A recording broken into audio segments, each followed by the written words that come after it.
ancients.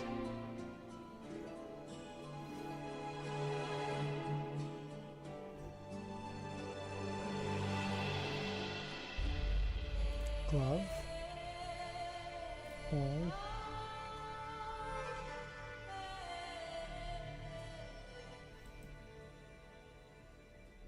Thinking like baseball stuff.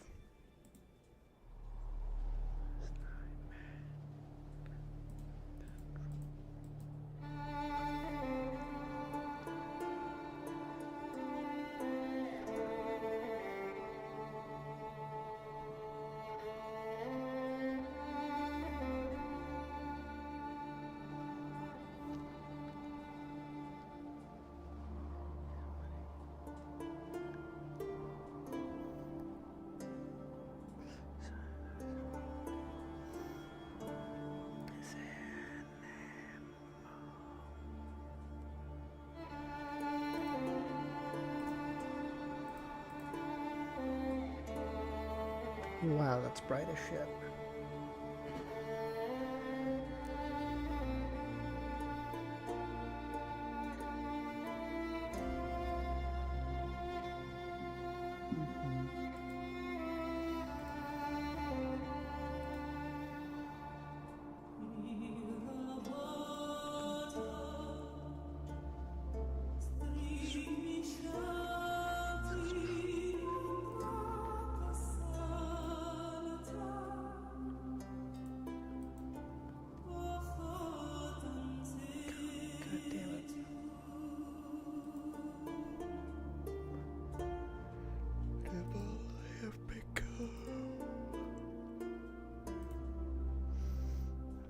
Four.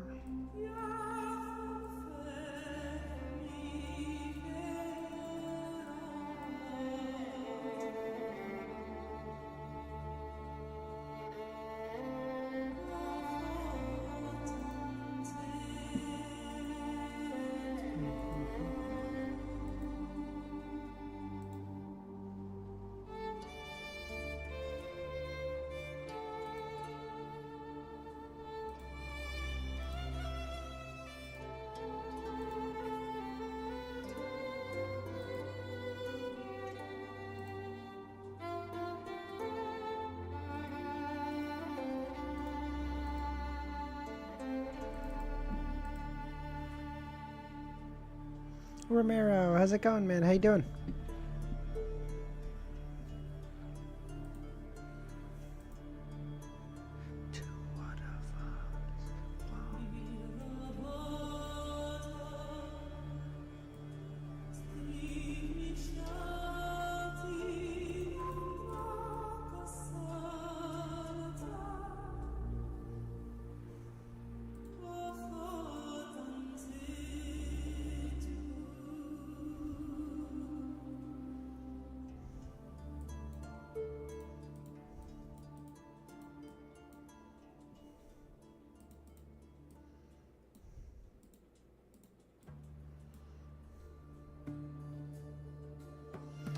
So greater than 5, less than 4, so 6 and something else. Bring them down. Hi, how's it going, man? How you doing? You made me start playing Lexicon. Glad to know. Hey, this does not get any to one up there. Oh, no, they mentioned. Let's play that. Dog shit at Pips anyway, so it doesn't matter. How you guys doing this fine morning, night, afternoon? Some comparison salad. Salad, food, ranking, list, better, worse, food, tier, good.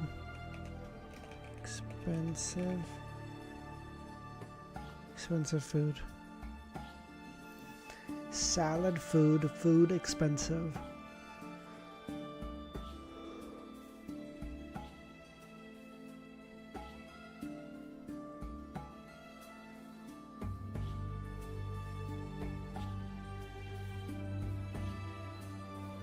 Sure, sure.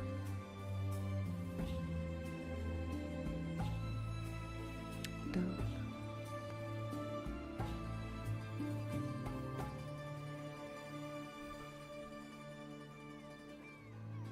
Compare. That's quite good.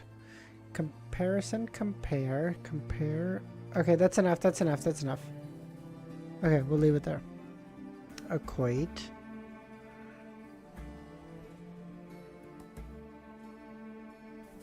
Science, math? What? Oh, that was the whole thing. No. No. Oh, that's so silly. Okay, no, but that's all good. Alright, thanks Romeo. It's all good. I should play Was Taken then. No, When Taken? Fuck, I always get this wrong.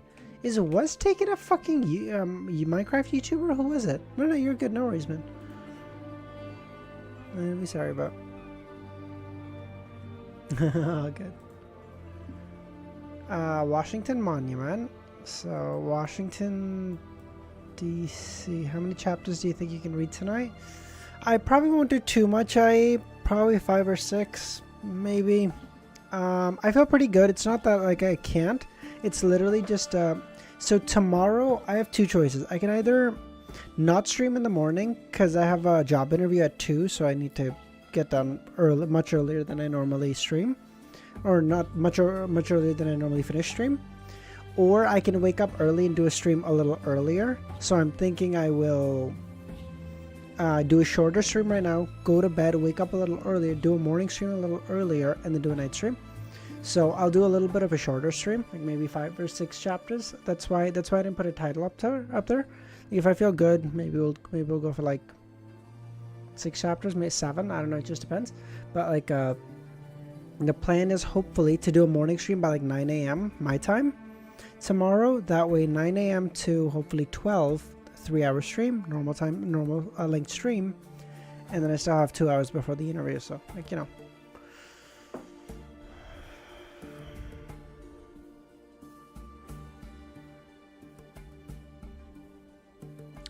Okay, so Washington Monument. This is definitely 70s or 80s because they wouldn't allow this. Wait, what is it? What does it say there? He wall. What the fuck? What? I don't know. I just got the wall. I'm gonna assume that's a T there. The wall. This is definitely not 2016. Washington Monument, 1980s. We're gonna get this way. Washington. I'm too lazy to find. Arlington Cemetery. No. And we're just gonna go here. Fuck it. I don't care. Segregation. No, I see African American people with white people, and that would not. No, I'm gonna guess like 70s. 68, you weren't a bad guess. It was. That was really good. June night demonstration for solidarity on Juneteenth. For Juneteenth. Cool. I would not have gotten that. It's post segregation. Yeah, or it's post civil rights.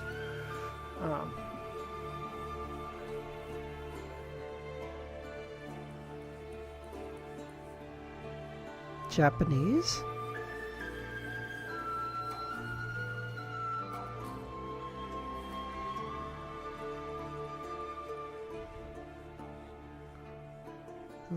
I second this on Wordle. I used to be really bad at Korean. But there's Hondas. And Volkswagens. I would assume Koreans would be driving a lot more Korean cars, like Hyundai or Kias and stuff, no?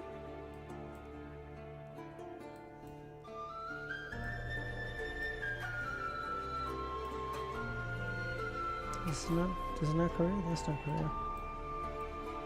Where's Korea?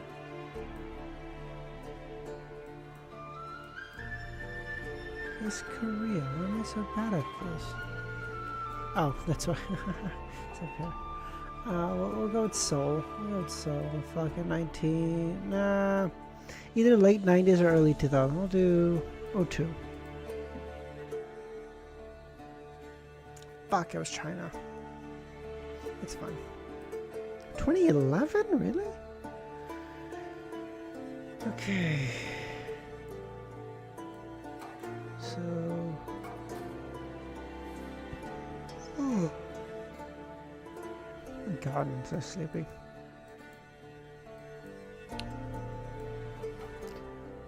Yeah, I'm gonna try freedom of expression now. So this seems like a... I'm leading you straight. You're fine. This seems like... The streets seem like UK or Western Europe somewhere. And this seems to be some kind of rally or protest or something. Free political prisoners in boot. I'm gonna assume that's either... That's Brunei, maybe? It seems like the UK or some Western Europe. I'm gonna go with UK. And it seems fairly modern too, so we're gonna guess like 2013.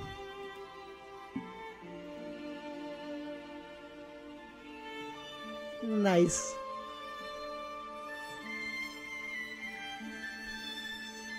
Fuck no.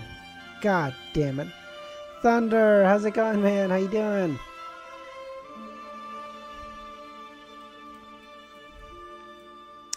Okay. This seems that's one of the Scandinavian country flags, or Denmark or some bullshit. I don't know. I've never been great at those. Seems early 1910s, 20s, something like that. Yeah, I've never been great at this, unfortunately.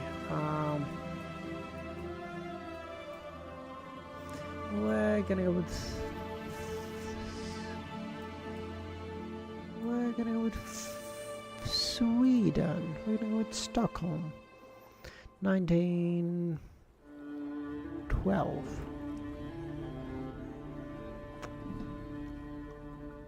I'm too good. Oh no. Oh no. We're cooking too much. We're cooking.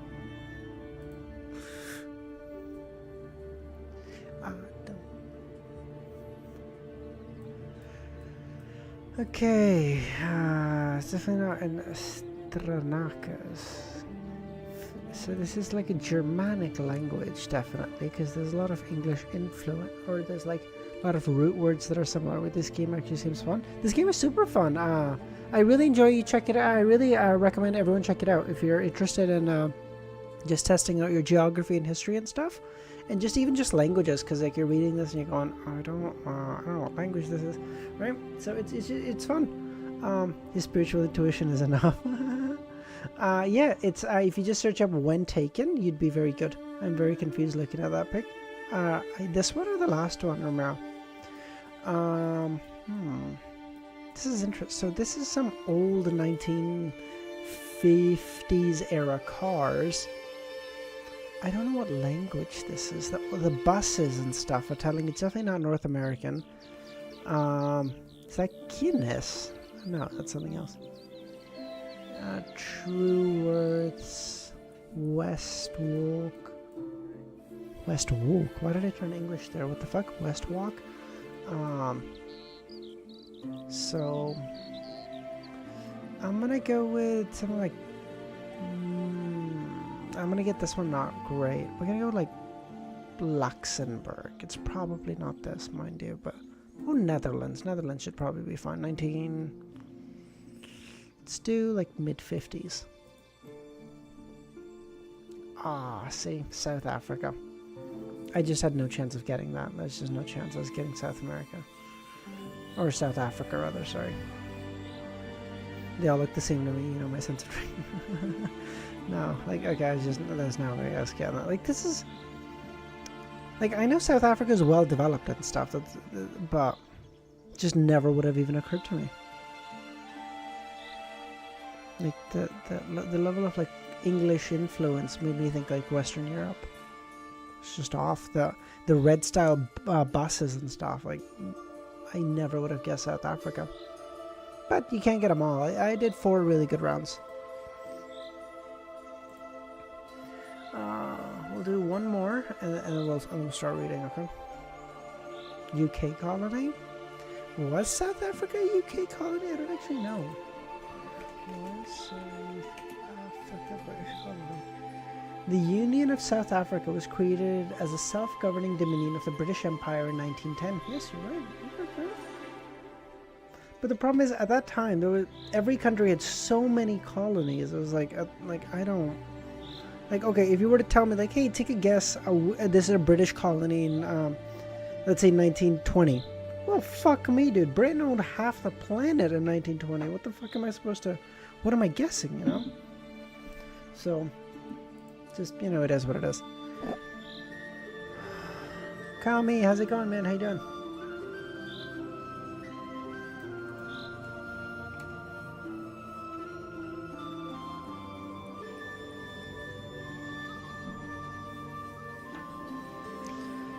Okay. James Bond, Finger. Sean Connery, 007. Sean Connery was James Bond in the 80s? This makes me think like Italy or something. Madrid. So let's go with Madrid.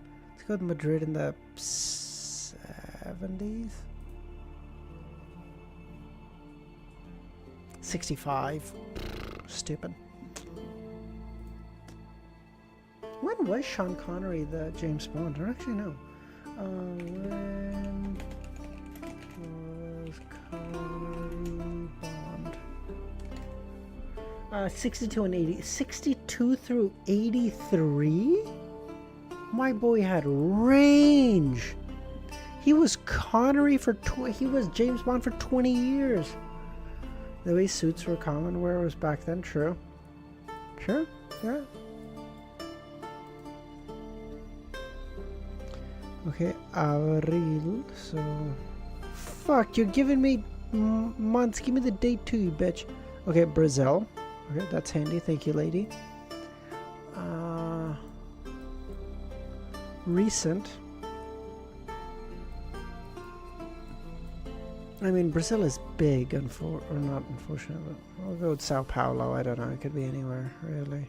Could be... Yeah, I'll go with Sao Paulo, sure. 2018.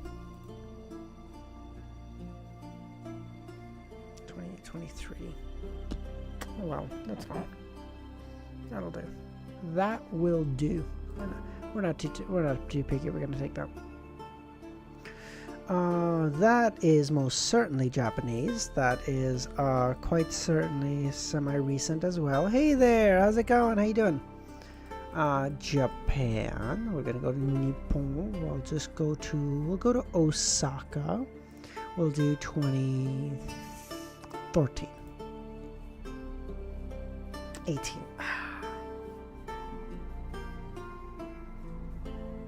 I'm pretty good. I'm pretty good. Hey there, I'm pretty good. You know, we're having a pretty good day. I'm sleepy if I'm honest though, but I'm good beyond that. Ibaraki. 8 days till peak. True.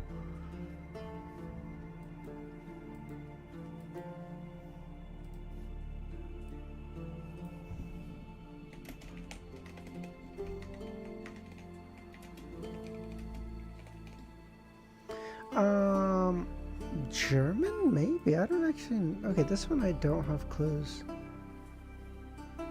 I can't... Because it's so grainy, I can't see anything. Western Europe. Hello. 1982.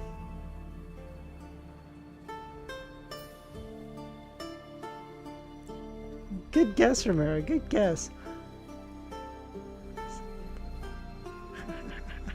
Today's my day, boys. Oh, fuck.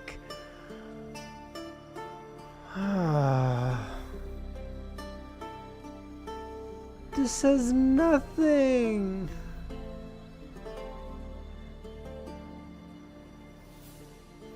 What am I supposed to guess? This could be anywhere. These seem like British soldiers or something. This could be anywhere from like Algeria to India to South American colonies. I have no way to guess this. There's nothing here. Oh, we're so cooked. Okay, we're gonna go with... Okay, there wasn't that much occupation. There weren't that many troops in India, so we're not gonna go with India. We're gonna go with like an African colony. We'll go with like Zambia. I go 1924 in Zambia. Okay, weirdly enough, much better than I expected. I was expecting it 0 points there. I was expecting this to be like Australia or some bullshit. Much better than I expected. 815 out of a theoretical 1,000? We take those. No problem.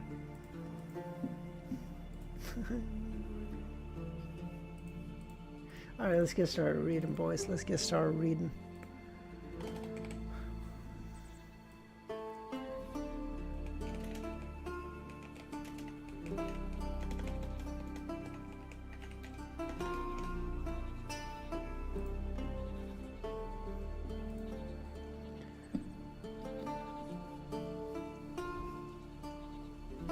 Samim Island, under the towering cliff, dark sea waters were being aroused by the surrounding waves as they churned about considerably.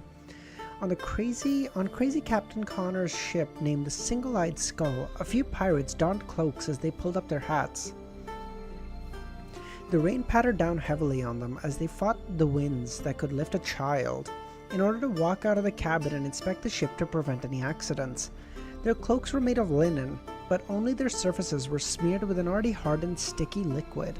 The raindrops were unable to permeate through that layer and could only flow down onto the deck. The liquid was Donningsman tree sap, produced by the southern continent rainforest. It was naturally water resistant and was quite commonly seen. It was originally rather cheap, but after a researching team last year suspected that it had beneficial effects on hair growth, the price skyrocketed. Man, that's such a shit name for a shit, a single-eyed skull, a whole ass sounds.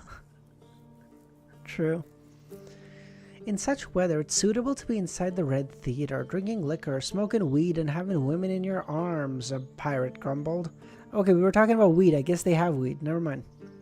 His companion echoed him as he pulled out his cloak hood. I heard there's a bunch of new arrivals at the Red Theater. I really want to give them a try. How did you learn that? Another pirate asked. I heard it from the boss. It's not like you have no idea what the captain's business is, right? That's why the boss knows plenty of human traffickers. They prefer to be called slave merchants. Speaking of which, I recall what happened that time. The pirate who spoke at the beginning wore a reminiscent look. Among the goods sent over was a young noble lady who had fled from home. Her skin, figure, looks were... I have no idea how to describe it. I still remember her to this day. What a pity she killed herself. Jesus Christ, that got so dark immediately. What the fuck? As they spoke, they suddenly felt their vision brighten, and they subconsciously looked up into the sky. Apart from the pattering rain, there was an abnormal silver bolt of lightning snaking its way down the clouds that hid the crimson moon and stars. Suddenly, a gigantic bolt of lightning illuminated the surrounding waters, smote down, heading straight for the Single-Eyed Skull. Boom! The bolts began to spread out randomly as the wooden ship burst into flames. Deafening thunder could be echoed in the pirates' ears. Right on the heels of that, silver bolts of lightning struck down like they were brandishing their claws. The tiny sailboat was instantly plunged into a lightning forest. At that moment, the thick lightning bolts that were about to interweave together had suddenly separated. They split apart in a violation of the nature laws, and they failed to hit the Single-Eyed Skull.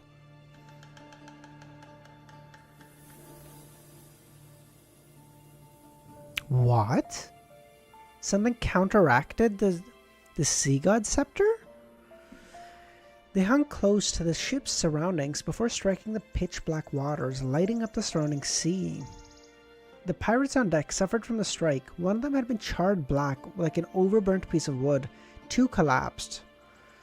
There really is a problem. Above the grey fog, Klein couldn't help but sigh as he saw the scenes of the lightning being dispelled. He was certain that this was a power at the level of a demigod. If he were to rashly invade the Single-Eyed Skull, even with Creeping Hunger, Death Knell, and Grozel's travels, there was no way he could put up an effective resistance. Probably 5 or 6 Thunder, probably going to be a relatively short stream.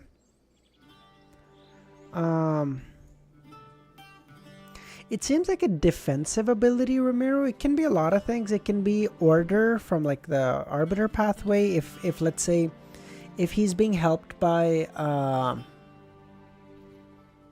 someone from the royal family or stuff or something, then it could be a higher ranker of the Arbiter pathway who's putting on certain order restrictions. Or it could be someone from the lawyer pathway, high ranking, who's helping Nast, if my theory stands, who's like dispelling, or so like who's manipulating the rules to ensure that it's not being struck, like you know. So it can be I don't know. So yeah, 5 or 6 chapters, Thunder. Pretty short stream, relatively. If he rashly invaded the Single-Eyed Skull, even with so many powers, there was no way he could put up with an effective resistance against such strange powers. And by then, he wouldn't have the time to pray to himself and use the Sea God Scepter. Taking a deep breath, Klein made all the blue gems on the tip of the white bone scepter light up. Around the Single-Eyed Skull, there were 2 kinds of sounds in the storm. One was a piercing sharp, as though it could prick through one's eardrums and penetrate one's brain. By the way, you need to do everything after 725 together? That's fair. 725 to, what's the ending, Romero? 733, 34? What is that?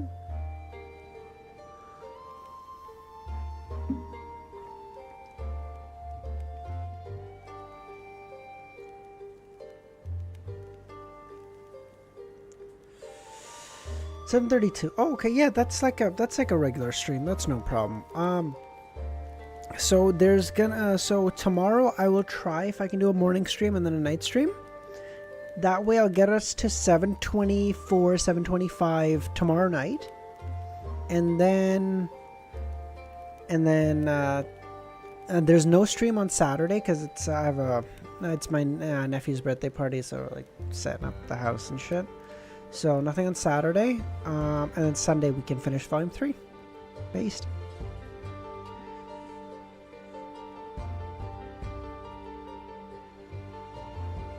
Around the Single-Eyed Skull, there were 2 kinds of sounds. One was a piercing sharp, as though it could prick through one's eardrums and penetrate one's brain. The other was deep, sounding like a heart beating, as it struck one's spirit body. This gave the pirates an extremely uncomfortable experience, with many having the urge to vomit. However, this was only the beginning.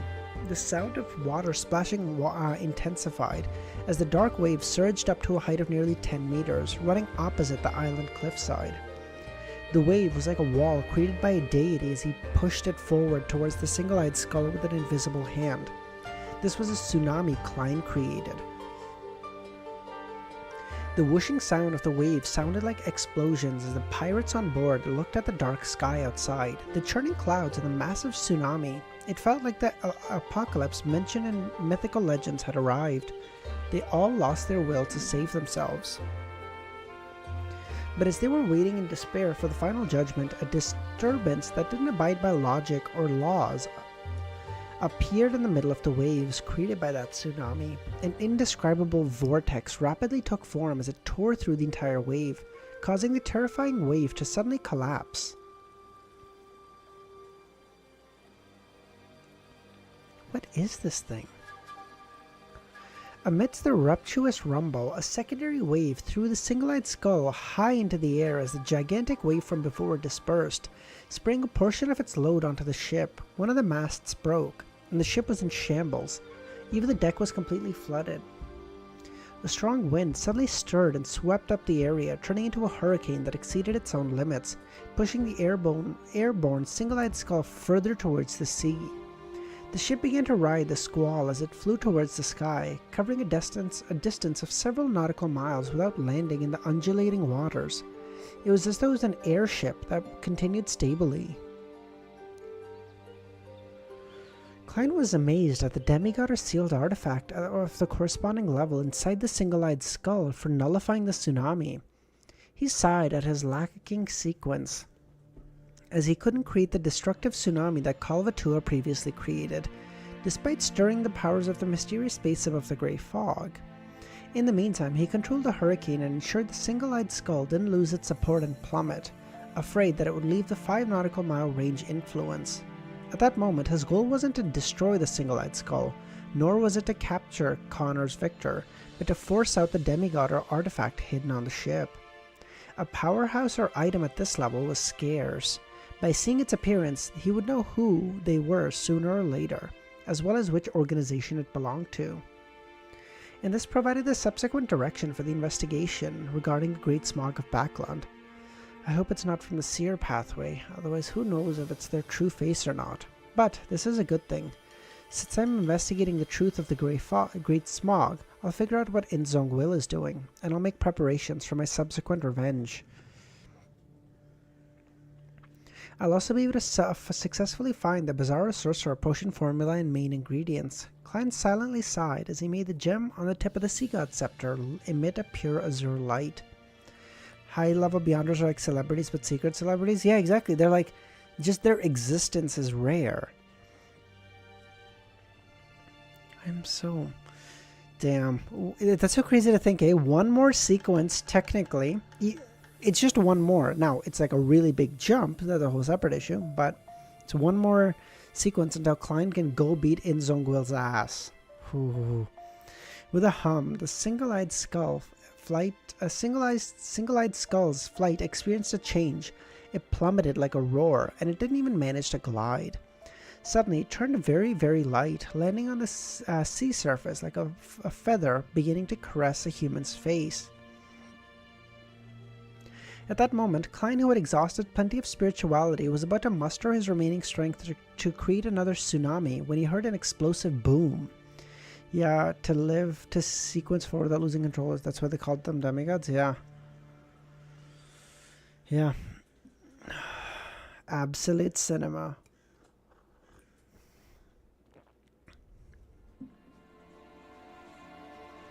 It was a terrifying sonic boom. Furthermore, it was different from the normal sonic booms, as though it was mixed with the howling of the wind. It was from Sea King Jan Kottman. Although he was a distance away, he wielded the mastery of these waters, so he could exert his influence across space while he was rushing over. He was a Sequence 3 saint who was close to that of an angel. The terrifying sonic boom sent the single-eyed skull flying out. There was no hesitation on whether it would harm anyone. After all, there was nothing wrong with striking down pirates. Meanwhile, Klein felt a psyche that was so potent that it was terrifying as it swept across the area in a search of a spot that appeared abnormal. It caused the scene before his eyes to be affected as everything turned indistinct. Jan Kottman, what a fucking OG, dude. He was like, what the fuck is going on here? And everyone was like, get him away from me. After resisting another blast, Klein calmly and rationally ended the response. He shut down the corresponding prayer scene before throwing the Sea God Scepter into the junk pile. You need a whole organization to even get to high sequence. Exactly. By the way, I'm just a little concerned. Has anyone heard from Dr. Z in the past day or two? Because I haven't heard from her in like 2 or 3 days, and I just want to make sure she's okay. The situation in Iran isn't exactly great right now. The gap isn't anything trivial. If the Sea King didn't appear, I wouldn't have the confidence in forcing out that demigod. My sequence is still too low, giving me troubles when using the scepter, as it's too burdensome. However, at sea, the storm pathways reign supreme. They're practically mobile calamities. The powers displayed by that demigod had key elements of distortion, confusion, and violation of normality. It appears to be the Black Emperor path of the divine. Limitless, we just finished the Grozel's travel arc. I haven't heard from her in like 2 days too. I don't like it. I hope she's okay. I'm sure it's fine, but, you know, still, I worry. We just finished Grozel's travel, so whatever comes after that, limitless. Others might not realize it, but I have the corresponding card of blasphemy. It definitely isn't the only sequence 5... it definitely isn't only a sequence 5 mentor of disorder, an Earl of the Fallen? The military is a portion of the potion formula for the Black Emperor, but it seems to be limited to the first 5 sequences. They lack the high sequences. Although Klein failed to force the demigod or artifact out, he had gained a certain amount of clues from their reaction. He suspected that a particular faction in the royal family wasn't only cooperating with the demoness sect in Zhongwil, but it was also in cahoots with a faction that wielded most of the sequences of the Black Emperor pathway.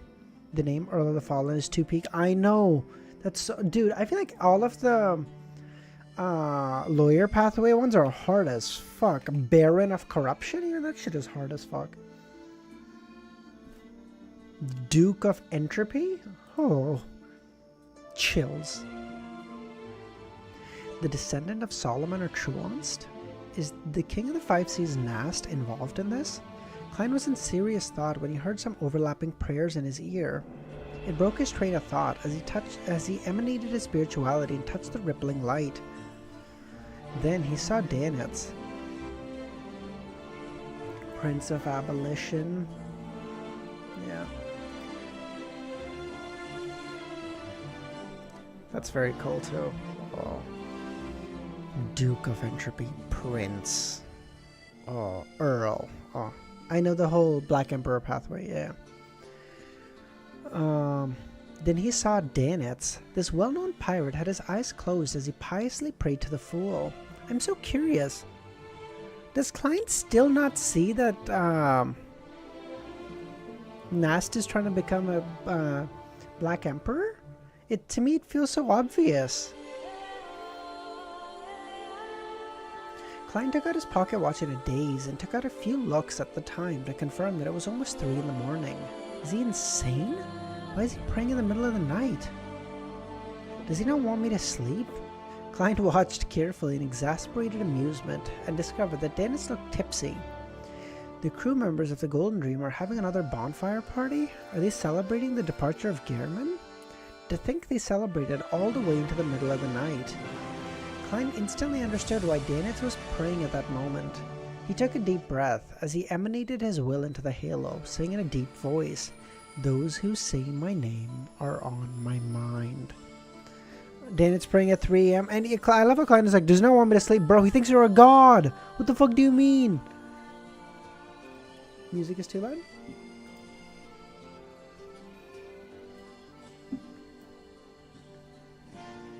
Sorry, I don't have my headphones in. I apologize. So, let me know if that's better, okay? Sea King Jan Kottman arrived at Saimim Island as he began searching for the abnormal tsunami that happened here, as well as the ship that belonged to an unknown pirate. He was certain there was a demigod aboard that ship. This tall and brawny cardinal of the Church of Storm with thick, dark blue hair, a high-ranking deacon of the mandated Punishers, clenched his fist as the dark clouds in the sky cracked open, sending crimson sunlight scattering across the sea. Crimson sunlight? Does that mean crimson moonlight? After identifying the positions of the stars, Jan Kottman flew in a particular direction. Suddenly, his speed didn't slow down because he saw a pirate ship with a flag fluttering with a single-eyed skull. The ship wasn't manned by anyone as it drifted in the wind. Scarlet flames were everywhere. Oh, yous are in for it now, motherfuckers. Oh, you're gonna get... Oh, Jan Kottman's gonna beat your ass. Scarlet flames were everywhere on it, along with the charred corpses. In the middle of one of the masts, a middle-aged man was tied to it. He wore a triangular hat and a black eye patch. His exposed eye was widened and filled with horror. A wooden pole had impaled him in the chest as blood dyed everything. His life and spirit body had completely dissipated.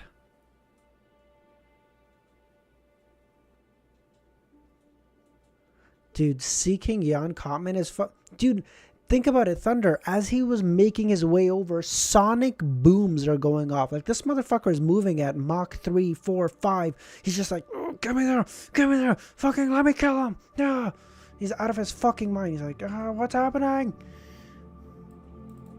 Like, he's rushing at supersonic speeds to go beat ass. He's like, it's been too long since I've had a real fight. Bring it, motherfuckers. Damn, Limitless is a storm believer. Sad Dr. Z isn't here. Yeah, we'd have a fight for the ages, truly. Situation beyond the storm. The Golden Dream had crimson moonlight shining through the thin clouds onto the rooms, which were dark and unlit. Dannis was standing beside his bed, motionless. It was as though he had encountered the Beyonder power, resembling Medusa's petrifying gaze. He couldn't help but grind his teeth loudly as his feet trembled. An endless grey fog, an indistinct figure that stood high above everything else, saying the awe-inspiring words, "Those who say my name are on my mind," filled his mind. There really was a response. There was a response. Dannis quivered as he silently muttered to himself. This was the first time he was receiving a response from a prayer. He was frightened out of his mind. He long knew that the fool was an unknown existence, the figure whom the secret organization backing Gehrman believed in, and that he had already made a connection due to chanting his honorific name. If he had any actions of disloyalty or betrayal, he would die a baffling death. But this knowledge stemmed from the knowledge Vice Admiral Edwina taught him. He had never encountered similar situations before, and he had never imagined that an unknown existence would respond to him. It's so lore accurate too, just need the Sun Believer to join the free-for-all. I'm a Sun Believer, Ramiro. You're fine. When the fog figure and voice suddenly appeared before his eyes and ears, he learned for the first time that mighty existences would directly respond to their believers. Oh, by the way, there's a couple of members that I couldn't find on Discord. I don't know if it's because they're not on Discord or they have different usernames that I didn't know. So if you're one of those, if you're a member and you're on Discord and you don't have like a member tag, just send me a message on Discord. I'm happy to fix that. I don't know. I don't have everyone's most people's are similar on Discord, so I was able to do most of them, but there's 6 that I don't know yet. 5 technically, because I'm not 6 including username, but username doesn't count because he knows he just doesn't want to be there.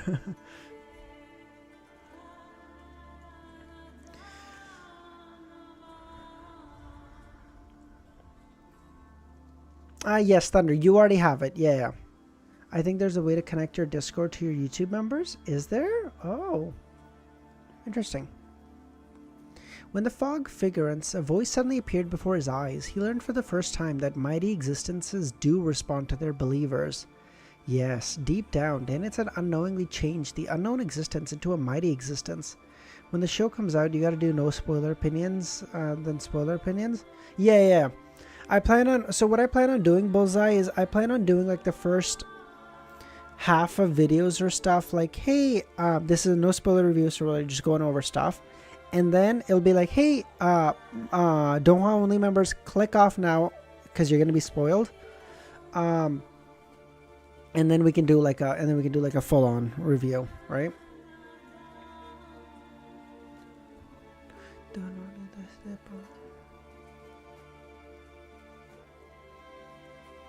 Deep down, Dannis had unknowingly changed that unknown existence into a mighty existence. Just as he recovered from the shock, he took a few deep breaths and attempted to pace about to relieve the horrors in his heart. However, just as he took a stride, he discovered that his legs had gone limp. All he could do was collapse onto his bed. It really is a magnificent existence. It's real, Dannis muttered. Back in the book world, as he had only chanted the honorific name without discovering any abnormalities, all he felt was fear, having known of the possible outcomes. But now, he was facing a hidden danger that finally outlined itself. After the reactions? Yeah. So reactions will be one thing, and then like I'll have like a separate video out. I sent you a message on Discord about it. Oh, thanks, Romero. I'll check that out later, buddy. Yeah, so reactions will be one thing, but then I plan on making videos per stream. Or sorry, videos per episode. So like a portion of that video will be for Donghua only, so that like everyone can watch it without spoilers, and then a portion of that will afterwards will be for readers and stuff, right?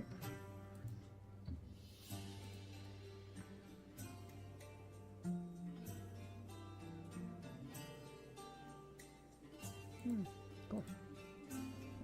The frame by frame analysis, yeah, something like that, or something like that. It might not be a bad thing. At the very least, Gehrman is still alive, and he's living a good life. I'm a member of a secret organization, and in the future, a person blessed by a magnificent existence.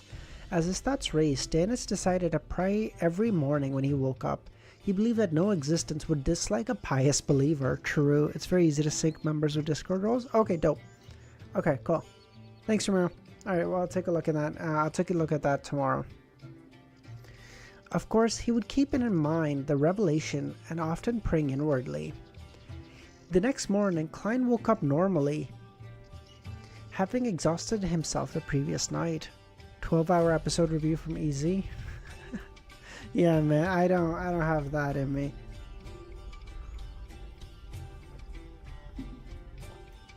I will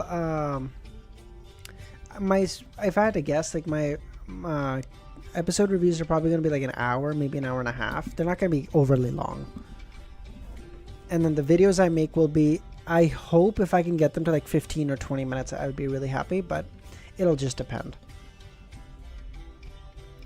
The next morning, Klein woke up normally, having exhausted himself. He slowly got out of bed and saw the skies were blue and the ground outside was wet. The entire world seemed to be cleansed by water, making it abnormally fresh. However, the disorderly leaves, broken branches, and all sorts of trash were an indication that it wasn't a peaceful night.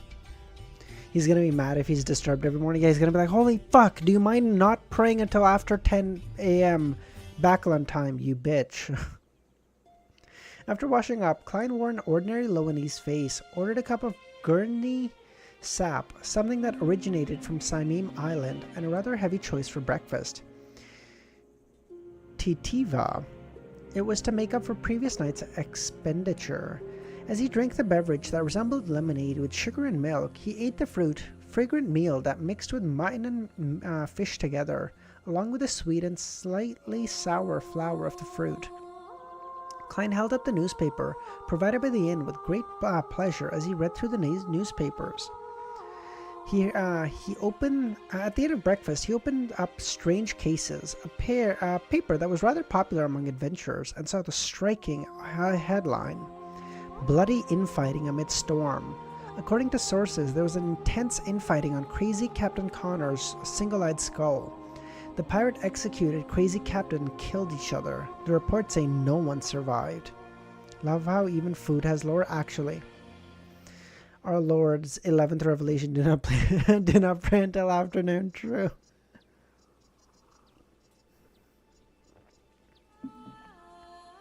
All of this evil was concealed by the terrifying storm last night. No one was aware of the conflict until the Single-Eyed Skull was found drifting around Saimim Harbor. The photo attached an unclear photo, seemingly captured from the harbor in secret. The photo's Single-Eyed Skull characteristic stood out at once. It was heavily damaged and many spots were charred black. Only a single mast remained intact, while the middle mast had a figure that with a triangular hat pinned on it. It's Connor's Victor. He died just like that?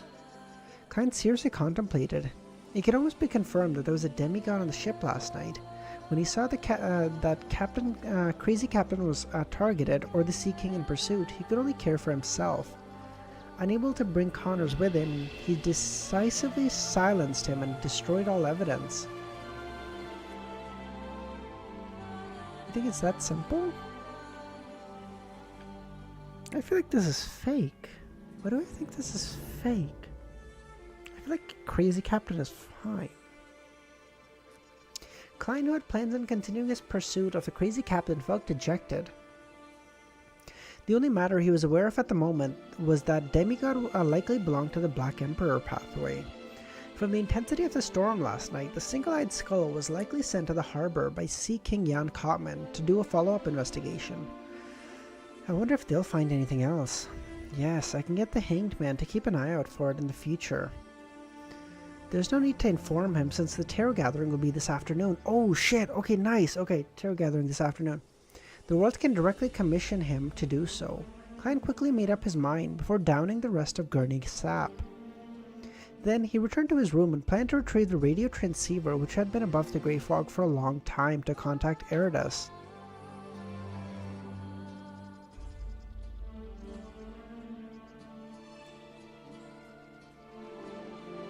He wanted to see if there were any other clues regarding the Bizarro Sorcerer potion formula.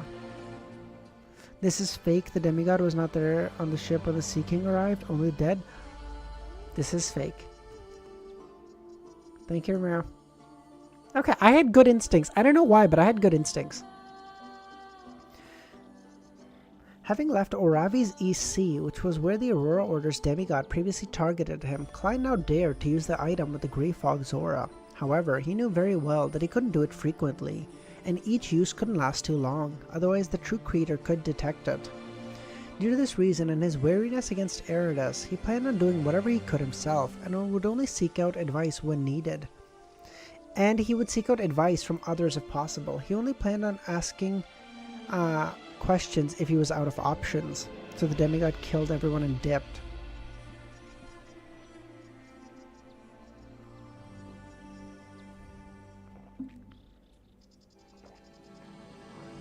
In the Blue Avenger, which was docked at the Resistance's private harbor, Alger planned on getting one last resupply before returning to Passu Island. Passu Island is the headquarters of the Church of Storm.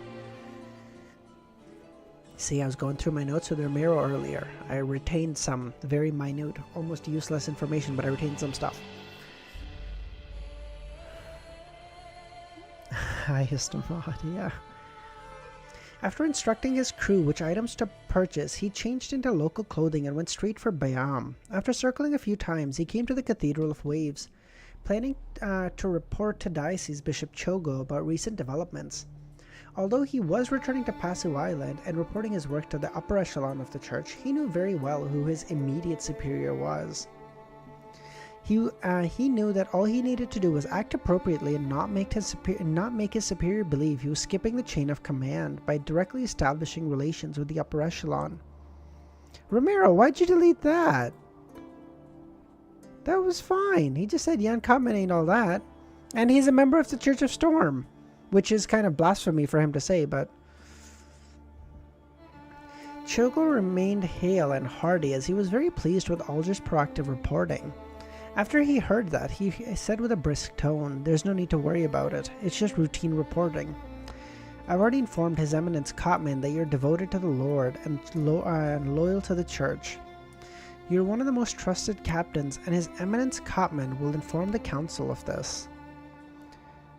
In addition, there's another mission. Investigate people who are intimately tied to the crazy captain. This mission is directly issued by the Eminence Jan Kottman. You have to take it seriously." Investigate people related to the crazy captain? Alger was puzzled, but he didn't dare question it. "Yes, Your Excellency."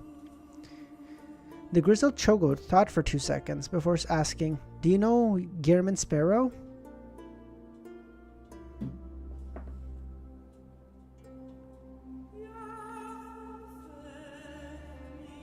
Double spy, triple spy incoming. This question sounded like a bolt of the bolt out of the blue. It left Alger's pupils constricting as he nearly lost control on the spot. Thankfully, he was mentally strong enough to barely maintain his normal state. I've heard of him. He's a he's very famous recently. Not only did he hunt Wormtongue Mythor and seriously injure Tracy, but he also boarded Catlia's Future. You were at sea, so you're a little behind on the news. He also killed Kirches at Toss Carter last week and obtained his bounty. That pirate was a devil, a Sequence 5. Kirchus? Agalito's second mate? He knew that Kirchus was a Sequence 5, but he didn't know he was of the Devil pathway, and the fact he was both a Sequence 5 and a Devil meant plenty of things. It meant he was difficult to kill, and that Gehrman had likely killed Kirchus during a sudden encounter. This meant that Gehrman was already at the pinnacle of Sequence 5s. Oh shit! My boy is not just a he became Sequence 5 like a week ago, and he's at the pinnacle of Sequence 5. He's like, oh, motherfucker, he's like, oh, you're a Sequence 5? Cool shit, you were looking to fucking die, bro. Oh, that is so cool. My goat. If it wasn't, because he was seeking to purchase the Sequence 4 potion formula, I might have even suspected that he became a demigod. Alder thought, feeling perturbed.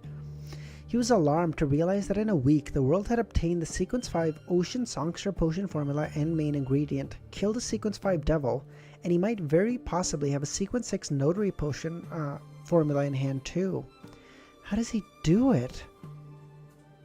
Alder realized that he was a little frightened of the world. But, Ramiro, let it go, bro. What are you always bringing him up? Of course, it wasn't something unacceptable for him, because he knew that the world was Mr. Fool's blessed representative. And Mr. Fool's blessed clearly wasn't a single person. Little do you know, bitch. If one were responsible for the notary formula, while another was responsible for the ocean songster, then it was possible that Gehrman killed Kirchus. Although this similarly left one apprehensive, it didn't sound fabricated. Chogo nodded. Yes, Agalito's lack of reaction implies something. Focus on gathering info about Gehrman. Yes, Your Excellency. Gehrman bowed reverently, having already decided to be perfunctory with the mission as much as he could. Okay, triple spy. Inside the inn, Klein placed the radio transceiver on the table. Before long, rushing, clacking sounds were heard. Aridus, my go! Let's go! It was as Christianity describes the Father and the Son of the same. Yeah, that's why Klein refers to himself as the Trinity, right? The Trinity in Christianity is the Father, the Son, and the Holy Spirit. Klein is the spirit. No, Klein is the existence. He's the blessed, and he's the. What the fuck is the third thing? What? Peak Aridus Terror Club time? Hell yeah, Meso! Fuck yeah!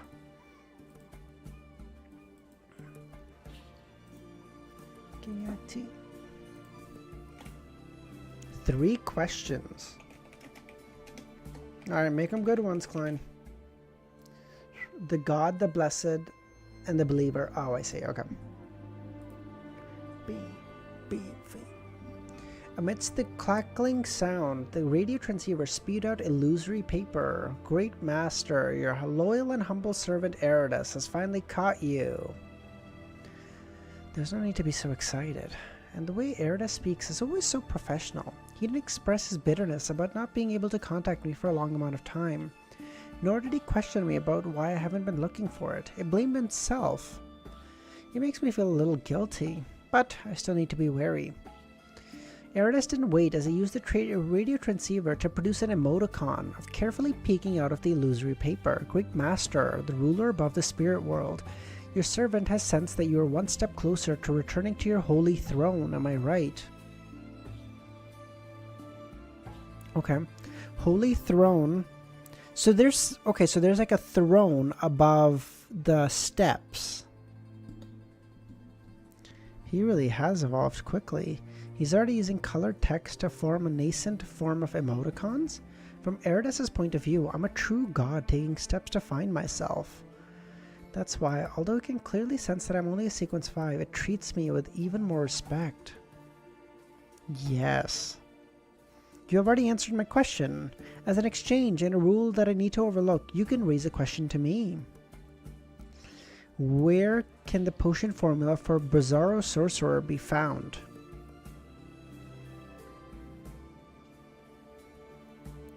The Aridus is referred to as a he? Yeah, here. In my headcanon, she's a she.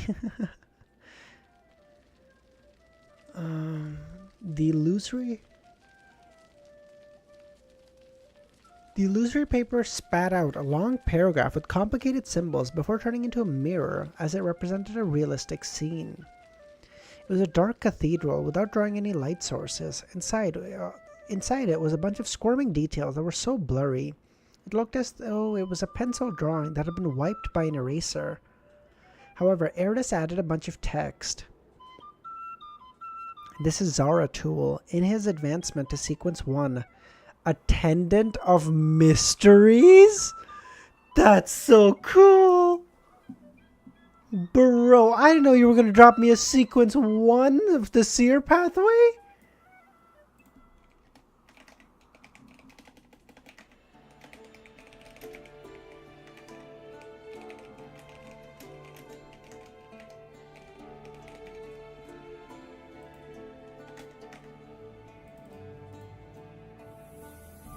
That's so cool.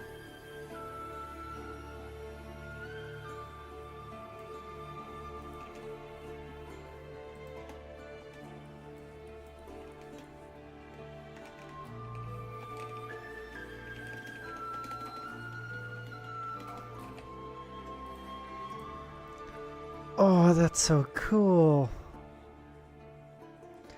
Oh, that's so cool. In his advancement, common theories and thoughts on it. Okay. Do you want to do this? Can you? Okay. Attendant of Mysteries. Okay, I was thinking Riddler. Attendant of Mysteries is not. Okay. Oh. Can you? Okay, so Sequence 4 is not as much to do with... It still has a little to do with a circus, but it's so much more looser. It's literally just going with attendant. Well, attendant is someone who's at a circus, so that's loosely connected to a circus. It's so loose. Romero won't let me guide him. Yeah, it's fine. It's like... It makes sense because it's like, if my guess is right, it's that its subversion is the seer pathway, right? So it led you into a thing, like it led you into thinking, okay, it's like it has something to do with circus. So like seer, clown, magician, and now it's gonna subvert it. It's gonna technically allow it to be true, but it's mostly so false. So I think that theory is probably right, that it has something, that the seer pathway has something to do with subversion. I was thinking subversion of fate, but it can be subversion of expectations, maybe. This is really good. Oh, what do we get to... Oh, but that name is cool as fuck, though. We don't know the Sequence 0. No, Thunder. In his advancement to Sequence 1, Attendant of Mysteries, he lost control and became a monster. However, Great Master, you must be careful. He's a very crafty person. Perhaps everything about him is just an act with a purpose. Batman, I've laid over 400 riddles all over Backland. Is this what you think when you said Riddler? Kind of. I was thinking more like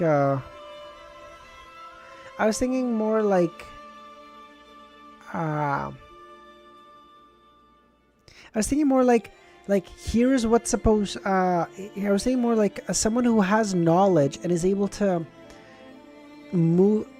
Like I was imagining sort of like a mix of what lawyer does. Like you take like a lawyer takes rules and kind of reforms them to better fit him. A Riddler would take knowledge and reform it to fit him. So like you've seen those things online, right? Where like give me a superpower, where like I'll say a superpower, but then you can add like a caveat to it, sort of like that. Like oh you can control the ocean, okay, but your bones are made of, and that's your power because you're like a sea king. And then Klein walks in and he goes, yes, but your bones were made of jelly. And then the guy just turns into a puddle or whatever, right? That's more what I was thinking. That's more along the lines of what I was thinking.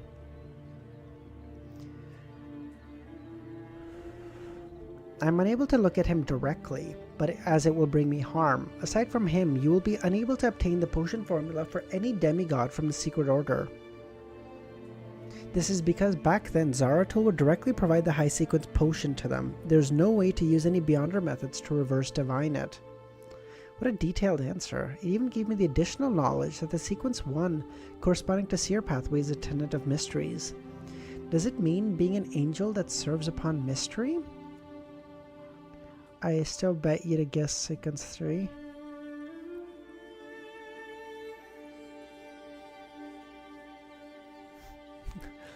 Okay, I'm gonna need some time to think on it, Leah. Maybe I can come across it, but like, okay, attendant gives me some ideas. Attendant means not just performers. Expand my thought process to like workers or even customers or stuff, right? So I gotta.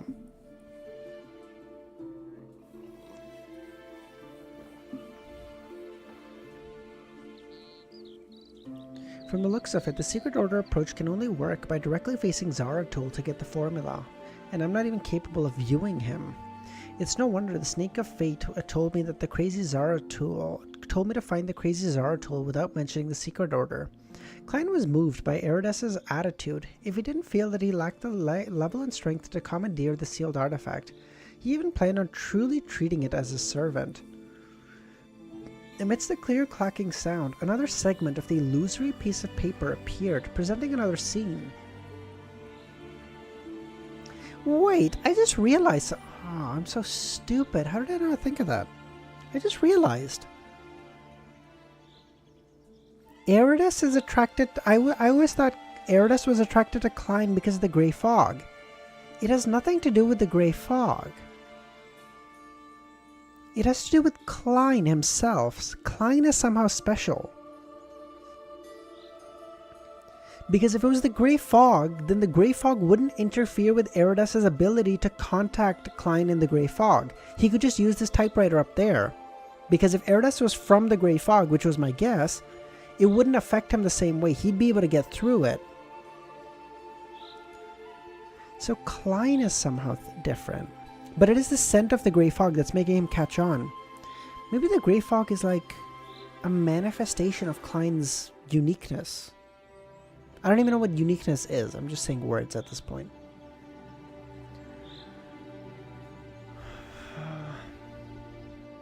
Amidst the clear clacking sounds, another segment of illusory piece of paper appeared, presenting another scene. It was a towering mountain peak. On it was a swath of dilapidated palaces. Inside it was a gigantic stone chair. The Klein was very familiar with this scene. He knew what it was. The indigenous family's treasure hidden at the main peak of the Hornaces mountain range. The white paper continued being spat out as a new scene was presented.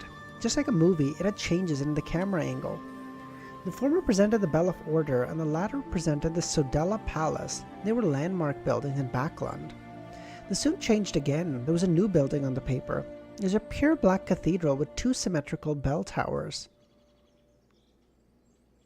That's interesting, because that seems like an old cathedral, but it's symmetrical, whereas the 4th epoch was all about asymmetry, not symmetry. The scene of the cathedral's interior grew larger, and soon it presented the entirety of the interior. It was then fixed at a pair of iron black doors that swung open. The door was abnormally heavy on it, the door was abnormally heavy, and on it were 7 dark emblems, as though they were guards of the tenebrous heaven. Tenebrous? What is tenebrous heaven?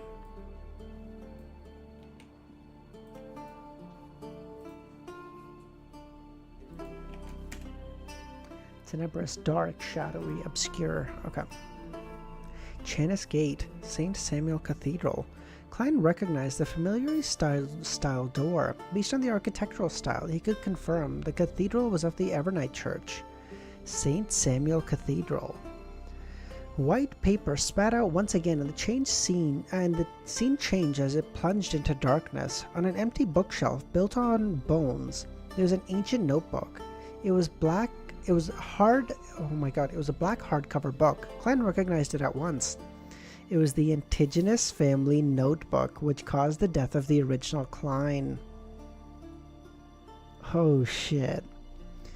After going around and around,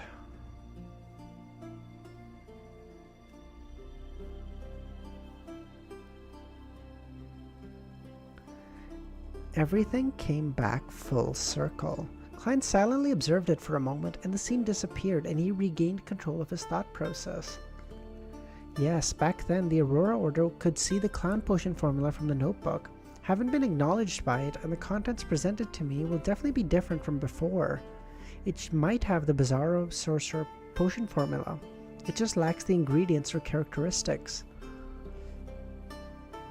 So this notebook has been sealed behind St. Samuel Cathedral this entire time. United, Justin, how's it going?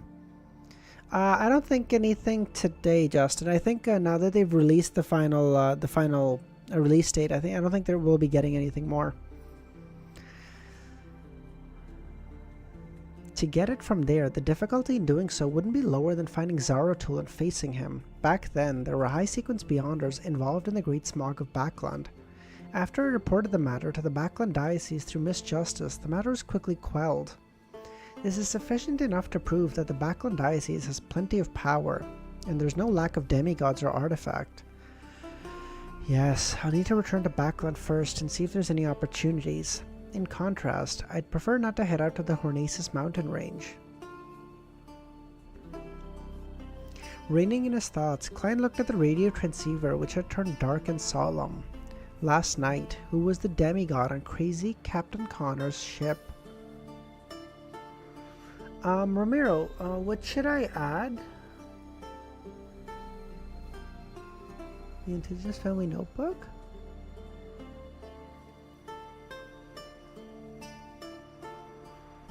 Should I put, I guess the Zaratul stuff, right? No, the Zaratul stuff. Yeah, Zaratul stuff.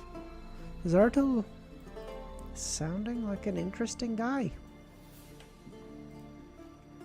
The locations that would lead him to higher sequences? Oh, okay.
Clacking continued on the illusory paper before vanishing as new papers were spat out. The contents on the piece of paper was likewise a realistic scene. On an exquisite brass chandelier, 5 candles of different heights spread their warmth and light. A middle-aged man wearing a triangular hat and a black eye patch stood before the cabinet that stored grape wine, champagne and tequila. He was humbly looking opposite him. Opposite him was a tall figure in a black coat. Its face was completely hidden beneath the hood. The figure didn't seem to have a real head, only a blob of heavily distorted darkness. Thanks to the portraits from bounty notices, Klein recognized the one-eyed man as the crazy Captain Connors. Opposite him is likely the demigod, but he deliberately disguised himself and did the corresponding anti-divination preparation. For Aridus to be only able to produce such a scene is impressive. Klein wasn't too disappointed. Instead, he memorized the figure's build. More than 1.85 meters tall, but less than 1.9. Rather long arms when hanging down from his side, almost reaching his knees. Broad shoulders propping up his cloak. The feet are faced outwards to a degree. As an expert in disguises, Klein believed that when a person disguises themselves and prepared a certain level of anti-divination, there was a high chance they wouldn't take note of disguising their build, especially when one's body didn't have any particular traits. Therefore, this can provide a certain amount of clues, allowing Klein to be familiar when he sees the target. Very good. It's your turn to ask. After keeping that in mind, Klein stopped scrutinizing the figure as he waited for Aridus' question. Typing sounded slowly as it hesitantly spit out, "Great Master, can I ask you something? Little bitch is even stumbling and typing, bro. He's hitting me with a can I? Bro, you're typing!" The illusory typing hastened. The illusory typing hastened as it exuded an obvious sense of warmth. "Great Master, happy birthday! This is belated. Your current body was born 4th May 1327. I originally wished to wish you happy birthday at the midnight of that day, but I failed to keep up with you." I even forgot my own birthday. Klein's mouth twitched as he was at a loss for words. He had received Klein's memory fragments. He knew the birthday, but for a person who led a solitary life, why would he care? That's so sweet.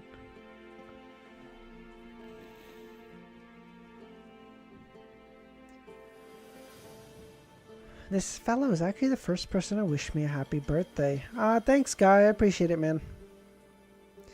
He's the first person to wish me a happy birthday. Benson and Melissa should be really upset today. The interview should have ended in February. I wonder if Benson became a civil servant. Klein felt poignant as he looked at the radio transceiver. He thought for a second and calmly asked, "Third question, your origins." A new piece of paper was spat out. Large amounts of black sticky liquid spewed out from the ground as they spread outwards in a distorted manner. They grew different number of arms and legs before becoming strange monsters that charged ahead. Your current body. Oh, true. It did say your current body. So Aridus is tracking his soul. That would track with what I said earlier. Aridus is tracking his soul.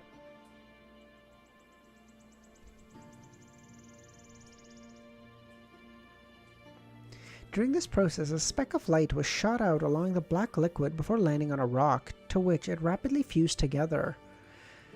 What kind of strange power is this? This is how Aridus was born?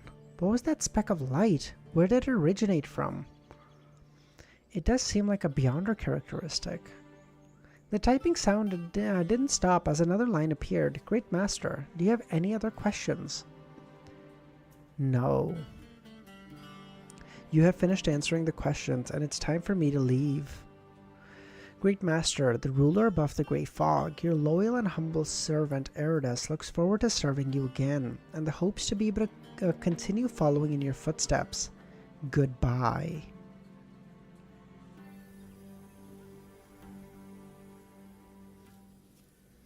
Okay.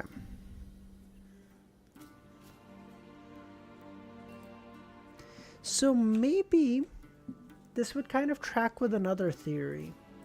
So maybe what's happening...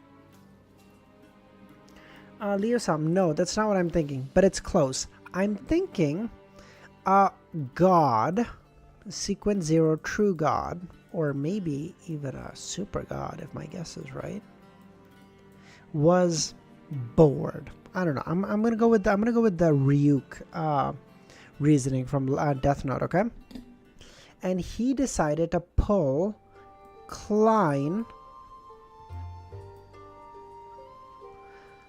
Yeah, this account. It's better if Wiz and Easy don't look at that profile. Wait, what? Literally posting big spoilers. Okay, no worries. Yeah, that's fine. So he got Klein, and he pulled him into this world. Okay, he pulled him into this giant world.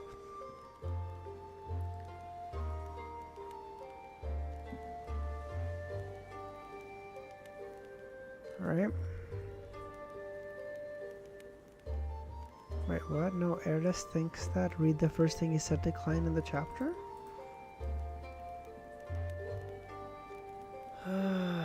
Great Master, the ruler above the Great Fog, your servant has sensed that you're one step closer. This one? Right? I'm guessing the true God was bored and he got Klein to come to this world. But in doing so, he left like remnants of his spirituality on Klein's soul. Like when he gripped his soul to pull him out of his body and put him in another body, it left remnants of that soul onto Klein. And now Aridus is sensing that true God's remnants on Klein. That's why he's saying like, oh. Unless Queen's theory is right and Klein is just an old god himself.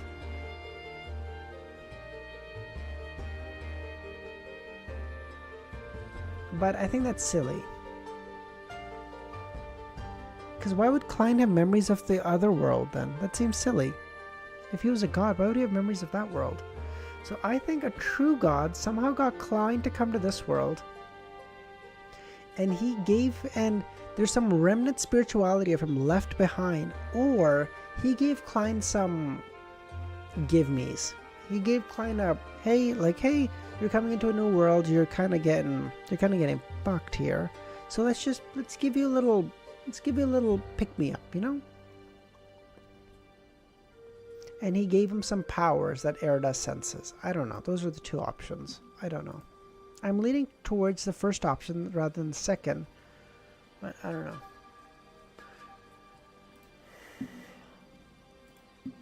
Okay, let's continue reading.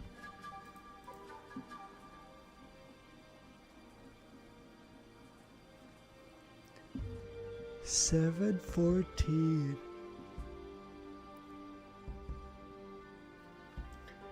Okay.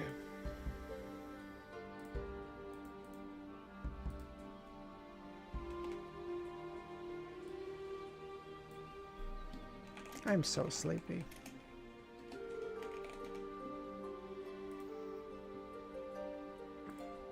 Man, it's only been an hour, but I'm already sleepy. That's crazy.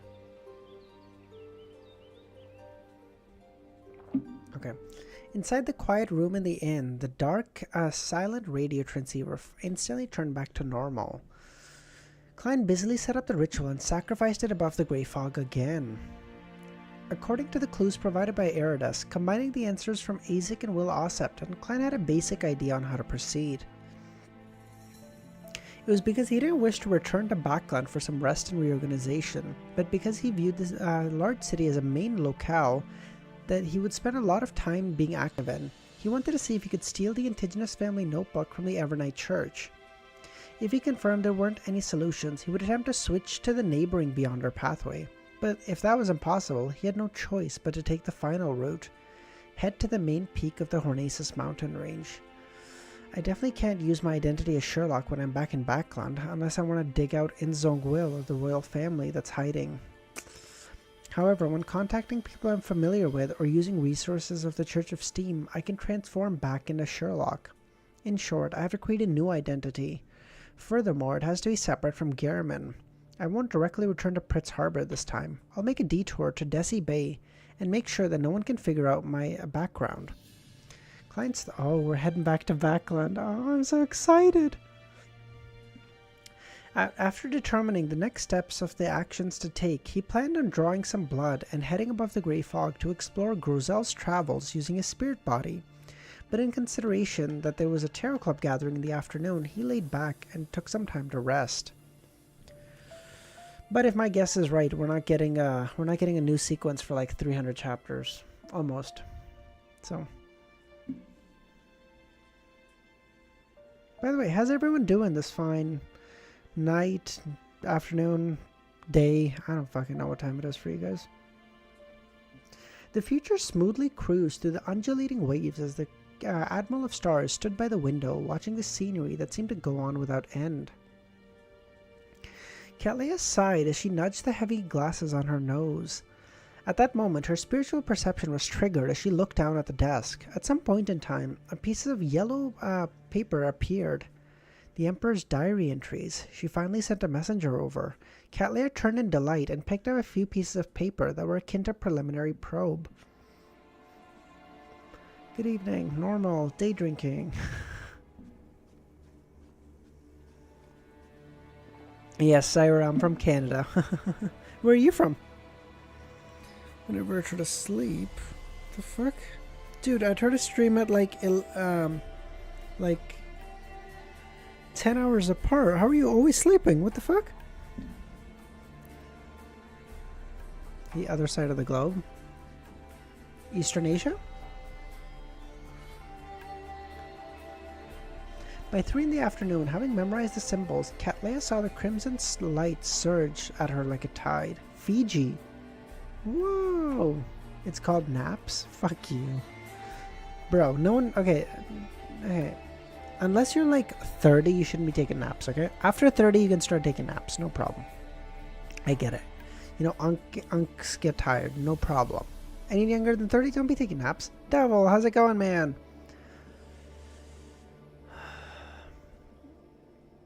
Under a high dome propped up by stone columns, Cattleya saw a familiar red beam soar up.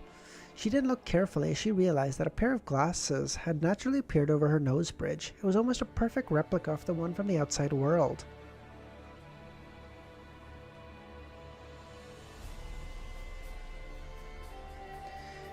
Then she caught Miss Justice elegantly stand up and greet, "Good afternoon, Mr. Fool.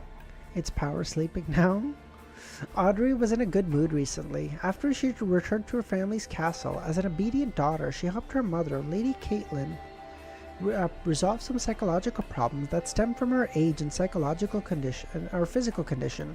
She received extremely good feedback, allowing her to conclude more of her acting principles as a psychiatrist.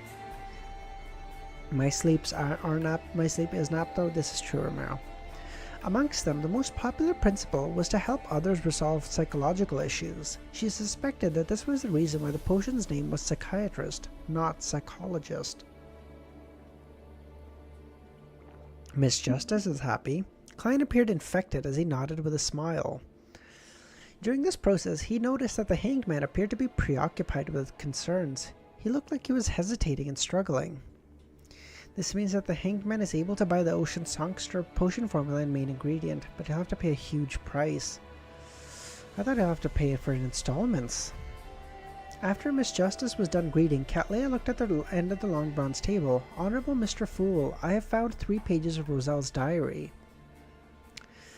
Here it comes. I wonder if the diary pages selected by Queen Mystic will be valuable, providing clues to the Card of Blasphemy for the Seer pathway, or provide me with another alternative. Klein was filled with anticipation and said, "Very good. You can think of a request." "Yes, Mr. Fool." Cattleya replied in an impeccable manner. Upon seeing her behavior and thinking how she acted in the dream, Klein was rather gratified. He felt like a teacher having successfully reformed a student. He's like, "You're gonna fucking learn! You do not goddamn try to betray the Tarot Club!" This is the first time Ma'am Hermit is providing result entries. With the standard and ability she showcased, it's impossible for her to have failed in the past. In the past, she was more of an observer. After being punished, she seems to have truly integrated. Audrey made a judgment. Meanwhile, she sensed that the hanged man wasn't normal. He looked like he was anticipating something, but also unable to bring himself to part with something. She was intrigued. Oh, is Alder actually having to sell his ship? I was making a joke. If he has to sell his ship. Klein didn't wait too long before the diary pages conjured and came to his hand. 9th February. Today is Bornova's birthday. He's already a healthy, strong, honest, kind man. His piousness has won the church's favor. Everyone is congratulating me, saying that Bornova will definitely be a blessed, a saint. They praised him for how pure and flawless he is. Faithless. I should be very happy, but I can't hide my dismay. I wish that my children can be more human, to have more emotion. I wish that they can be themselves, and not just a believer of a deity. Not Sal renting out. Oh, he's Airbnb-ing his ship. We know he's Ubering his ship.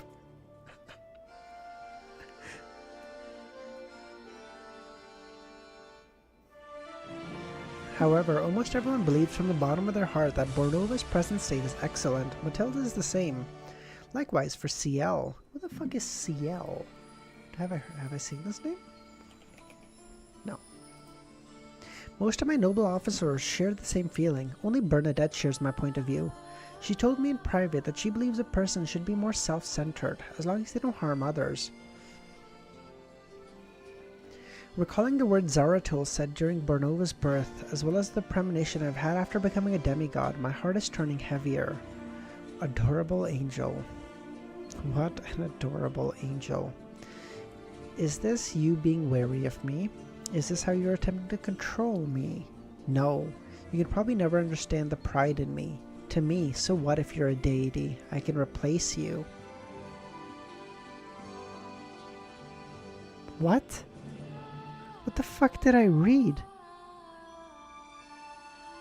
Am I old? I just didn't understand? What the fuck?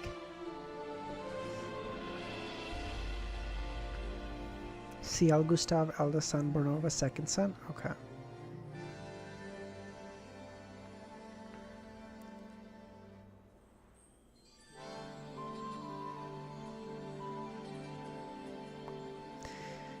February 11th, contact with Zaratul was again fruitless. Ever since he obtained the indigenous notebook, the number of secrets the Secret Order leader appears the number of times the Secret Order leader appears has been decreasing. I have no idea what secrets he's scheming.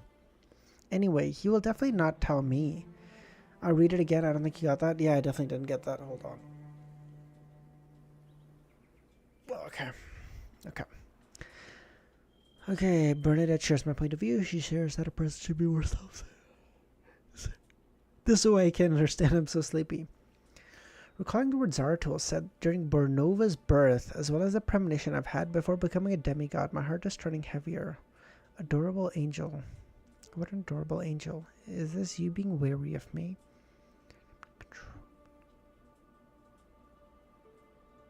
So what if you're a deity? I can replace you.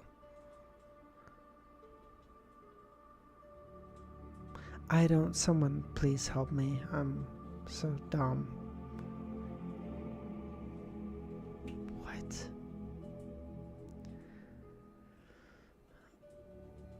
12th February, I made a mystical item very suitable for Bernadette. This can allow her to effectively hold a hidden sage's nagging, as long as she doesn't proactively pray and seek a response. Yes, this item seems to be able to help saints enter the easternmost front of the Sonya Sea where the battlefield of the gods is. It prevents one from being influenced by the true creator's ravings. Yes, I'll add it to the... yes.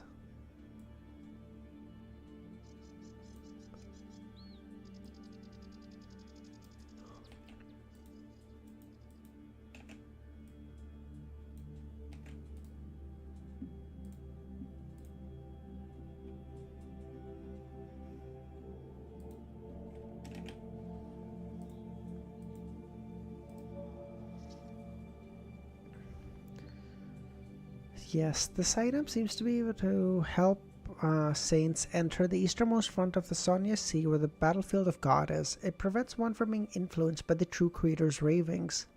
That's the same sea we went to, yeah. And the place that likely hides the secrets to the forsaken land of the gods. I was only making a present for my daughter out of fun. To think that it has such powerful effects. Bernadette, your dad really is the best artisan in the world. Artisan? Does that mean the Emperor has already reached sequence 2 of the Savant pathway when he wrote this? That he had become an angel? With the god of steam and machinery present, this is the peak an artisan can attain. It's no wonder that Queen Mista can freely enter and exit the battlefield of the gods. It's because of a gift from the Emperor. A child with parents like that sure is a treasure. In addition, he could sense Emperor Rozel's repressed and angry feelings from the entry. He used his comprehension skills that were honed from his previous life to figure out what was written in between the lines. Oh, thank God, please. Tell me. Okay. After he became an angel, the Church of the God of Steam and Machinery obstructed him and repressed him. Oh, so he was saying, oh, you think you can stop me because so he's like, I'll just replace you. Like I'll go to I can just go to another church, bro.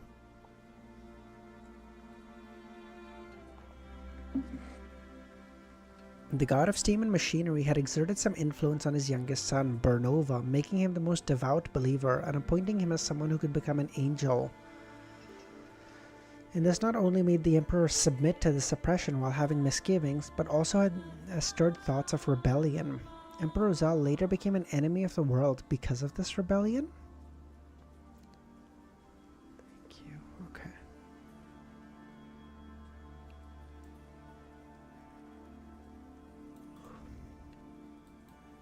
Okay, let me just add that to the Rosal notes too.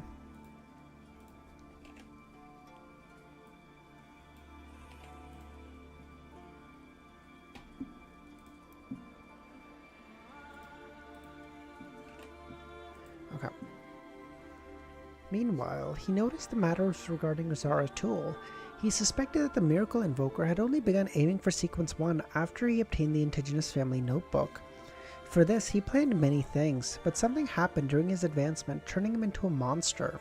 Of course, just as Aridus said, Zaratul might not have lost control, he could just be hiding something, or plotting something. But this is also good news. If Zaratul is a sequence 1, then that means there's no sequence 0, which means Klein can become a true god in time. Good piece of info to have. We already suspected it because of what Rosal, because of the Rosal entry, but it's nice to have confirmation. After quickly scanning through it, Klein flipped the page and looked back, and saw that it wasn't continuous. It was brand new content. October 5th, a few primordial moon believers were caught by the Men in Black organization I established. Men in Black, this motherfucker. They failed to complete the corresponding sacrificial ritual. Their behavior has intrigued me, as their strength seems to come directly from the Crimson Moon. Unfortunately, large amounts of data have confirmed that the Crimson Moon really is a satellite that's revolving around the planet. Then how is it fusing physics and mystery together? With my present strength, it's not impossible to head for the Crimson Moon.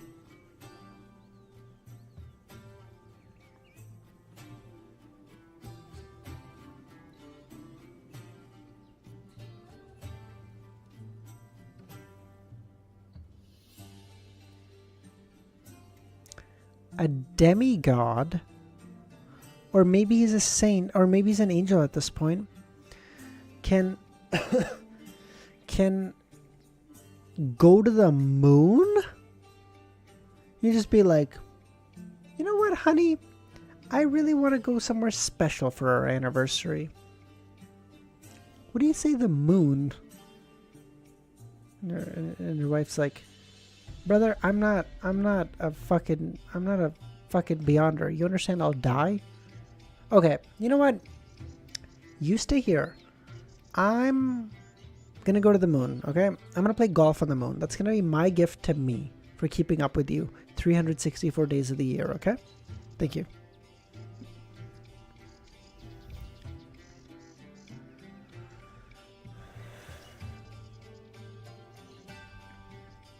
October 17th, I've made up my mind. I will attempt to switch to the neighboring Mystery Prior pathway. Only by doing so can I become a sequence 1. So Mystery Prior and Savant are interchangeable. Oh no, Romero, we just made the table. No, why would you do this to me? Oh my god, we put them together. This works. Oh my god, they were side by side anyway. This is great.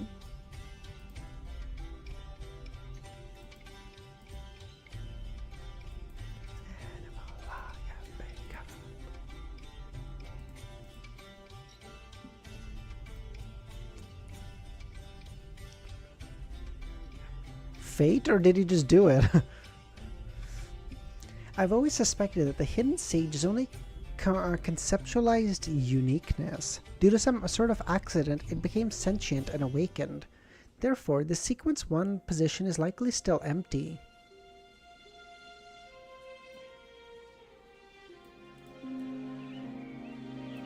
Interesting. What does that mean? Conceptualized uniqueness.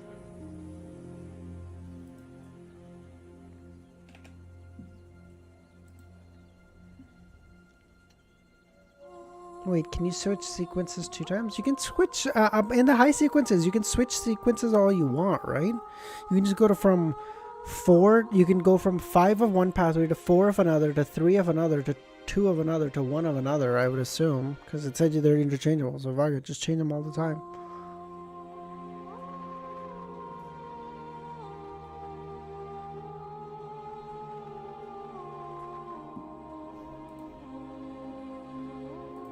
I mean, you probably don't want to switch it all the time because you're increasing your chances of going insane way, way, way higher. But, hey, someone like me who just look at the madness and go, nah, I'd win, I could do it.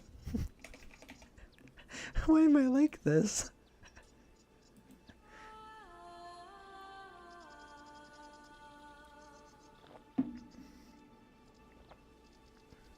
I've long obtained the potion formula for Knowledge Emperor from that most ancient organization. Now it's time to seek the corresponding ingredient. It might already belong to a particular angel, and it might have fused it with an object around it, helping it turn into a warped, evil monster. Or a chaotic and terrifying sealed artifact. In short, I have to be careful. It's best that I find a suitable helper. Knowledge Emperor. This sequence 1 potion name is rather interesting. If I hadn't already seen the blasphemy slate, I would have imagined that it belonged to the reader pathway. If I hadn't seen the blasphemy slate, I would have imagined that it belonged to the reader pathway, making it belong to the Church of God of Knowledge. Even stranger, these 2 pathways aren't changeable. Knowledge Emperor.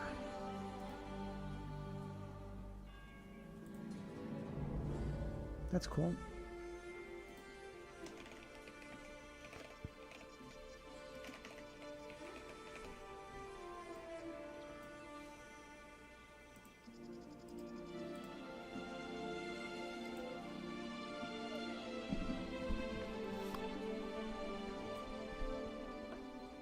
I once discussed this matter with the mysterious leader and the old Mr. Hermes. We basically came to a consensus and believed that the reader pathway represents the omniscient part of the omnipotent and omniscient.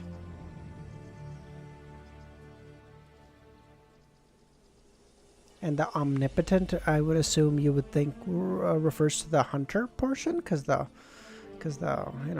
pathway. When the mystery prior savant corresponds to the knowledge itself, which is categorized into 2 aspects. One is more about mystery, while the other is about reality. When I become a Knowledge Emperor, Bernadette can stop worrying about the hidden sage's infusion of knowledge. She can also stop being afraid of pursuing knowledge. Hunter means secret supplement. No, I don't. When the Emperor eventually switched to the Mystery Prior pathway, I wonder if he successfully became a Knowledge Emperor. Perhaps it's because of this that his ties with the Church of Steam completely fractured, making him public enemy number 1 with no one to help. All he could do was place his hopes in the Twilight Hermit Order. Klein thought poignantly as he came up with possible conjecture. Apart from that, he was rather interested in the Emperor's explanation of how the reader pathway wasn't interchangeable with the Mystery Prior and Savant pathway. He believed that by deepening his understanding of it, he might be able to figure out the rules and rationale of interchangeability. To the typical Beyonder, Reader, Mystery Prior, and Savant belong to the knowledge domain and should have a high chance of connection, but the former is different.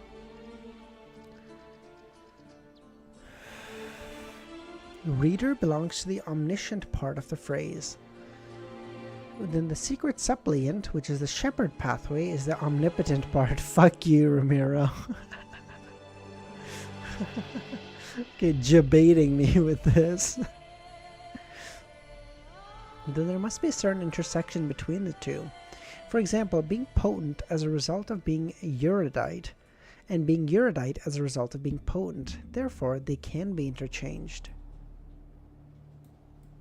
I always win, bro.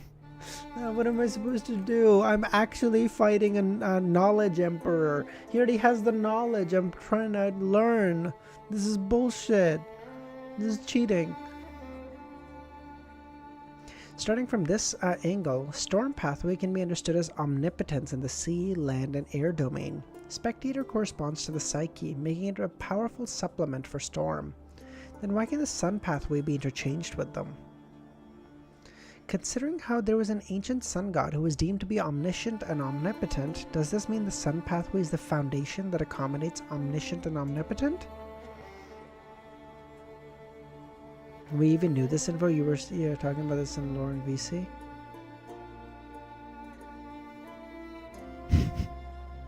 I'm sleepy, okay? Starting off from this angle, the storm pathway can be understood as... no, I already read this. Yes, according to such a thought process, mystery power and savant are different aspects of knowledge itself. That's why they can be interchanged.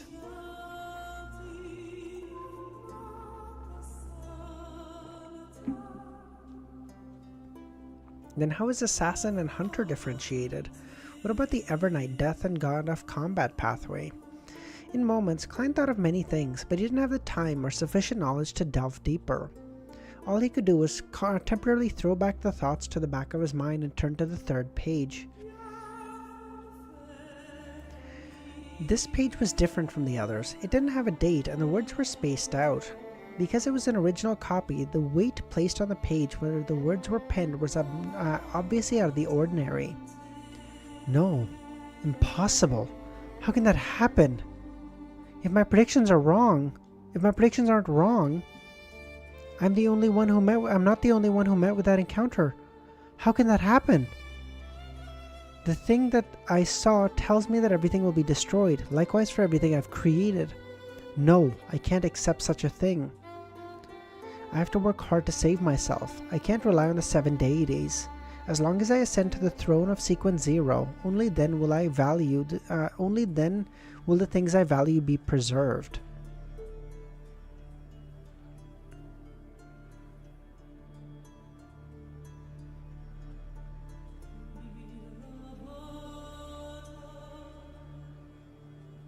Encounter? What encounter? Should I attempt to pull Mr. Door back to the real world? No. Although he claims to be a Sequence 1, I believe that he isn't just an ordinary Sequence 1. It's very likely that he will bring an unexpected catastrophe upon me. The Chinese words that were much larger than those on the first 2 pages occupied the yellowed piece of paper in a haphazard manner. There wasn't much content, but it left Klein's head throbbing. Back when he was writing this diary entry, Roselle was likely a Sequence 1 knowledge emperor. The contents he wrote were infused with a potent sense of mystery and colored with his emotions. This also meant that if Klein had read the contents in the real world, he might very well turn mentally unstable or lose control on the spot.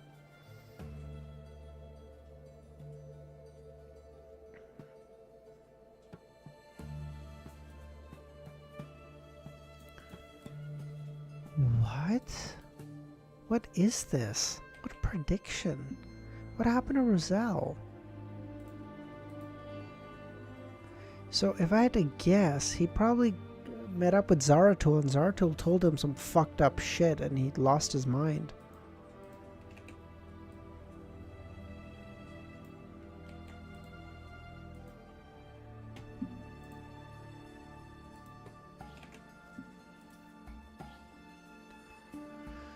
Thankfully, Ma'am Hermit doesn't know Chinese, or she would have lost her mind when memorizing the contents too. Even if she doesn't understand Chinese, she must have found it tiring and draining. If one is exposed to it for extended periods of time, visual and auditory hallucinations can't be avoided, and there's a high chance that early signs of losing control will appear. His focus turned back to the diary entry. What did the Emperor see that made him so emotional? The agitation and rashness, as seen in the words, are abnormal. It doesn't match the image of someone who has occupied a high sequence position for so long. It doesn't match the level of an angel. Even in his final days, he said that after he dies, he didn't care if floods deluge the heavens. He didn't lose his composure or appear that agitated back then. Just the writing of a sequence 1 can do this? Yeah.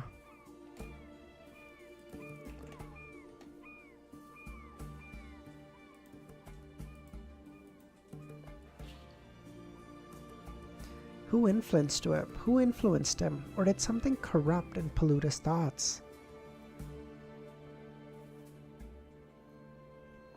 Also, he mentioned that he's not the only one who met that encounter. What is he referring to?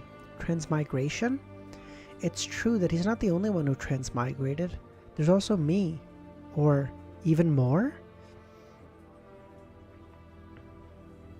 Okay, so Klein finally had the thought that everyone who's read Isekai should have had, like, chapter 10.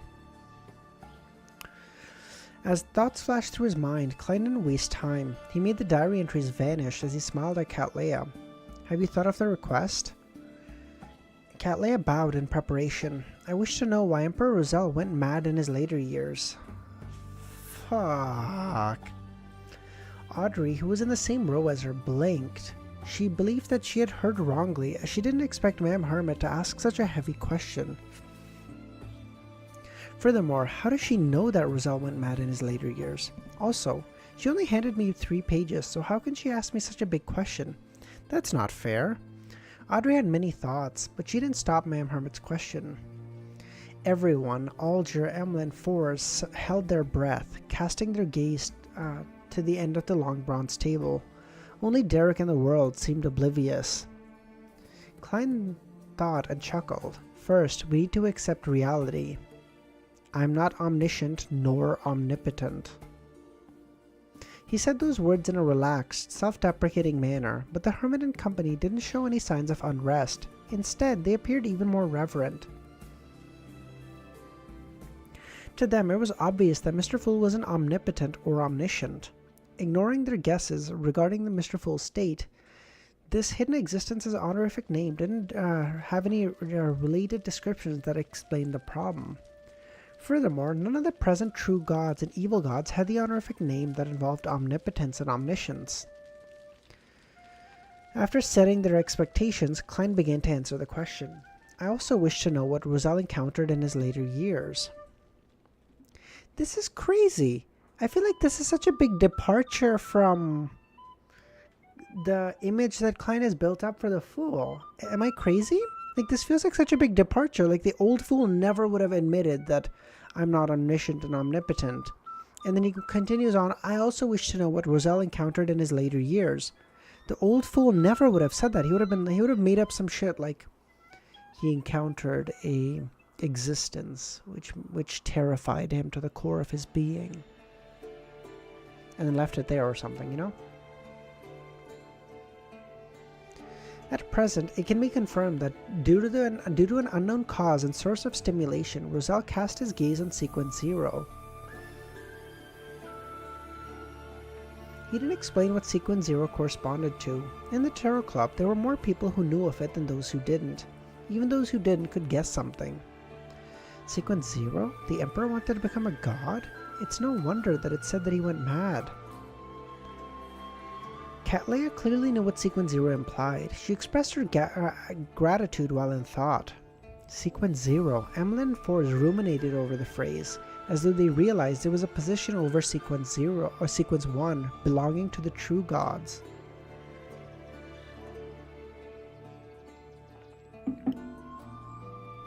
This is info involving a Sequence 1.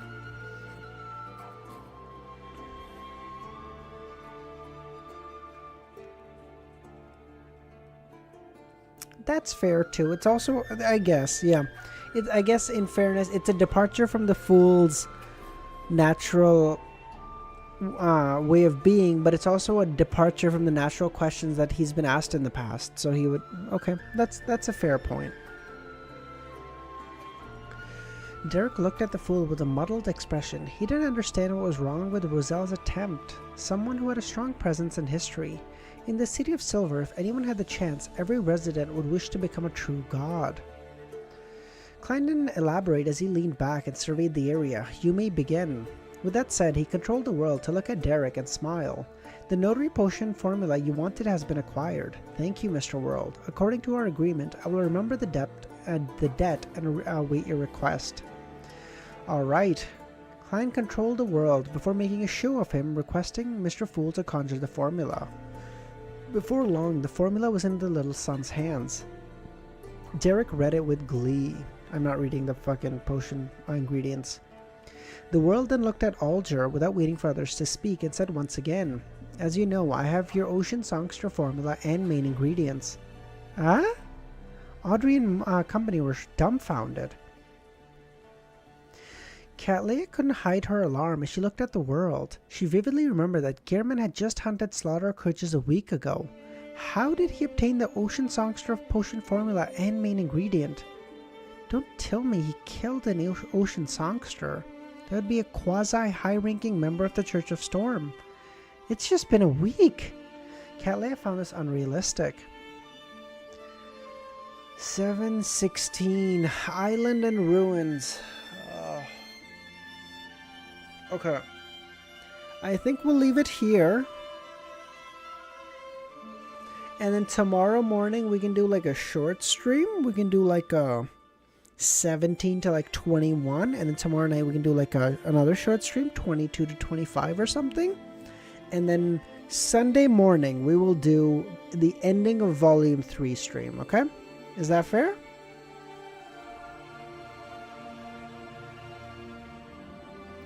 I think we'll leave this. No. We're gonna do one more chapter, Varshan. You're okay. You're okay, man.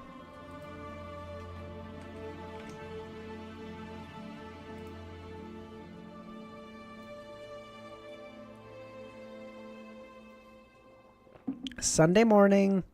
It's weekend. It's a weekend. More people will be able to join. It's a morning stream, so most people will be able to join because I know night streams generally tend to have like lower people count because like the fucking time zones, not everyone's able to make it. No problem. We'll do Sunday morning. We'll schedule it well in advance and we'll finish Volume 3. And hopefully Klein will go back to Backland. Okay. Oh, God. The world has also obtained the potion formula and main ingredients for Ocean Songster. He's so impressive. Derek looked in Derek's mind, the world's toughness had reached a whole new level, one that could match the weaker members of the 6-member council. Not quite, because the 6-member councils were filled with demigods, except for Lovia, who was a shepherd. I mean, Klein could probably take Lovia, though. Forrest also similarly was astonished. She remembered that back when she joined the Tarot Club, the world gave her the impression that he was gloomy and reserved. And apart from that, nothing stood out. In the subsequent gatherings, he began to show that he was experienced and knowledgeable. At a glance, he was a senior Beyonder who experienced many things, just second to the Hangman among the Tarot Club members. Remember back when a Sequence 8 characteristic was a Great Hall? Actually, and now Sequence 5 and 6 characteristics are like Tuesday. We'll get it. I don't have it yet, but we'll get it in 3 days. Do I have any clues? No. Fuck no. Do I need clues to a Sequence 6? I see that bitch on a daily, bro. Don't even worry about it. He was capable of obtaining rather important information. Following that, he sold plenty of Beyonder characteristics. He made her involuntarily suspect he was a Beyonder assassin who was active in the world. She feared him from the bottom of her heart, but with it came happiness, because she could commission the world with certain requests. With the new member, the Hermit, appeared, Forrest even imagined that the world's halo would be blanketed by this powerful lady.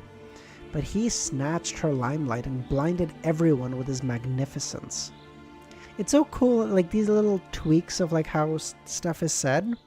Like, Forrest as an author thinks like this. She thinks about like limelight and who's the most brightest star and stuff, right? So it's so cool. To obtain the Ocean Songster potion formula and its main ingredient and the Notary potion was seemingly impossible. He's so impressive. I admire this kind of quiet and ordinary person who's so capable. I wonder when I will become a Viscount. After this hunting competition, the winner will receive a prize that's likely something that will allow Sanguine to become stronger. Emlyn turned his thoughts back to himself, of course, because Emlyn can't think of anyone but himself, the selfish prick. Audrey, happy that she's a personal assassin, true. I think that was Forrest, though, no? Yes, that was Forrest, who's just happy she has a personal assassin. Audrey was sighing in puzzlement as she was puzzled. Why is the impressive Mr. World not searching for Roselle diary pages? He's not like the hermit. He's already joined the Tarot Club for a long time and doesn't need to observe. It's not like he doesn't have a request that require him to search for Roselle's diary pages. Why isn't he searching for them? Has he privately submitted them? But why? Imperceptibly, Audrey felt the world and the Fool had a connection to a degree. At this moment, Alger turned his head to the seat of honor. Honorable Mr. Fool, I wish to communicate privately with the world. Here it comes. Klein nodded as he isolated everyone's senses. Alger waited for 2 seconds. I will use an unknown primitive island's coordinates in exchange. On the island, there aren't only extinct Beyonder creatures that can't be found anywhere else, but there's an ancient ruin of unknown age. Back then, it was discovered by Kilongos and me. Back then, we lacked the strength to delve deep into it. However, he discovered certain traces, and he suspected that the ruins hide something very, very important. He believes that the value isn't lower than a card created by Roselle?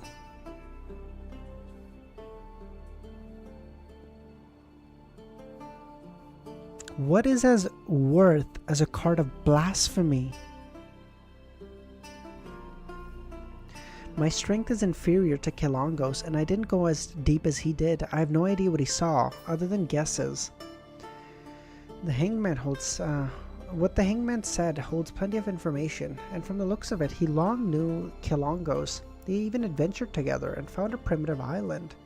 And previously, he was also the one who thought of finishing off this pirate admiral when he was at sea. The hangman isn't an ordinary member of the Church of Storm. His past seems complicated. A primitive island isn't a small value. For a secret organization, this can be a foundation to support the growth of members. With the world not... Klein appeared the world to be in thought. With the world not rejecting or agreeing, Alger, who had calmed down, calmly said, "Remember what Kilongos was offered? He was offered a card of blasphemy. Is there a card of blasphemy in there? Maybe he told them about it. Maybe he told the Twilight Hermit Order about it, and they said, okay, we'll get it for you if you kill Duke Negan."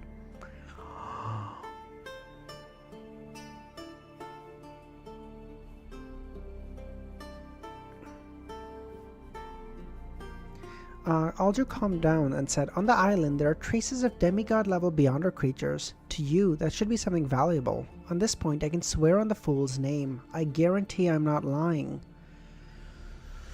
After I get the potion formula, I'll have to consider how to get the corresponding ingredients for Bizarro Sorcerer. At the level of demigod, money becomes of little use. Trading gives me the highest chances.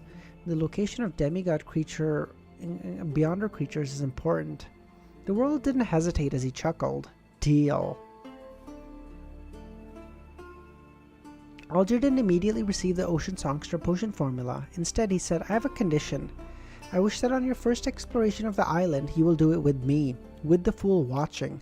I believe you won't be concerned that I'll be up to no good." "No problem. I will need companions when heading to dangerous places. I hope that you have the required strength.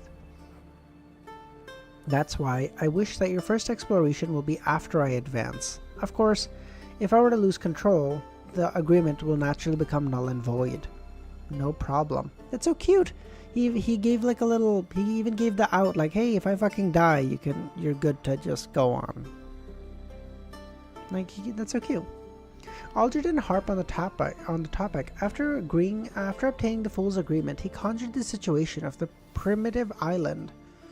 It's along the periphery of the Rorstad Sea. It's a big island, almost the size of Blue Mountain Island. Klein received the goat skin and scanned through it. He quickly looked up and said, "I'll hand over the potion formula and main ingredients after the gathering ends." Wait! The location of the island is worth the Beyonder ingredient and the formula? I mean, sure, why not? Fuck it, why not? We're feeling generous. Take it.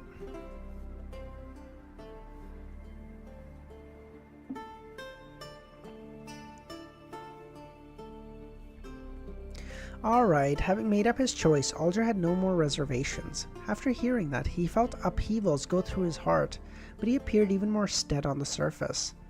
After the duo's conversation came to an end, Cattleya retracted her gaze at the world and looked at Fours. The meteorite crystal has been obtained, 600 pounds for 60 grams. Wow, that's fast. Fours was delighted. After last week's gathering, she had already obtained the crystallized blood of the lava squid. For that, she had paid nearly 600 pounds, leaving her with 230. Adding 150 pounds she received last week from royalties, she was still short 220. I'll first borrow from Gio. She should have that much. After I succeed in advancing, I'll try to earn money as quickly as possible. Forrest drew her breath. Alright, we will do the transaction tomorrow. The hermit tersely acknowledged, and without wasting any time looked at Audrey. The black hunting giant lizard spinal fluid has been confirmed, 1800 pounds. There are temporarily no clues for the illusory chime tree fruit. That's also very good. That's already very good. Better than I expected. Thank you, ma'am hermit. Audrey sincerely thanked. She recently realized that there was a benefit to establishing the Relic Search and Preservation Foundation. She could use the funds in a more secretive and unnoticeable manner. It made it difficult for her parents to notice. Audrey is learning what every noble does. Money laundering. After confirming the first two transactions, Cattleya surveyed. Any clues to the blood of a mythical creature? Klein controlled the world as he chuckled. Are you referring to a pure mythical creature? Pure mythical creature? There are impure mythical creatures? Audrey and company were puzzled. Cattleya was taken aback. A pure one, which means the blood of an angel. Just a drop is enough.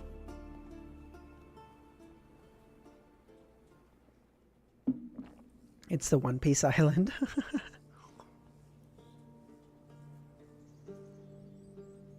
She didn't introduce it in detail because she believed that for the time being, for such a high-level object wouldn't appear in the Tarot Club unless Mr. Fool was willing to provide her help. Clearly, Mr. Fool didn't need anyone to explain to him what a mythical creature was. I have certain clues, but I can't guarantee I can obtain it. Furthermore, it'll take another 3 months at least, the world said. The other Tarot Club members fell silent. They never expected the world to have clues to an angel's blood. What can't he accomplish? Everyone's impression of the world was refreshed again. They're like, dude, this guy's a goat. You ask him for a thing and he's like, bro, what do you need? He's like, you know that stereotype in like prison movies where like you go to a guy and you're like, hey, I've heard you're the guy who can get stuff. He's like, yeah, what do you need? The guy goes, okay, it's a little rare. And he goes, don't worry about it. What do you need? I need the blood of a phoenix. That's it. I'll have it for you Tuesday. What? I got it. Phoenix? I know a guy. He raises like 7 of them. Fucking weird guy. But he keeps those phoenix. We got it. Don't worry about it. Like, what the fuck? What are we doing? As for Alger, he suspected the world would seek Mr. Fool's angel for a drop of blood. After a moment of silence, Emlyn, who suddenly realized that his advancement wasn't necessarily as obvious as the others, weakly said, "Are there any clues regarding my previous commission?" Forbes immediately said, "There are suspected cases. I will begin investigating." So you and Easy going to discuss this volume before the show comes out? Yes. Our plan is sometime mid next week. I'll be done by Sunday, probably, Bullseye, unless I fuck up one of my streams tomorrow. God, I'll try not to. But we'll talk about Volume 3 like mid next week, so before the anime comes out. Yeah, for sure.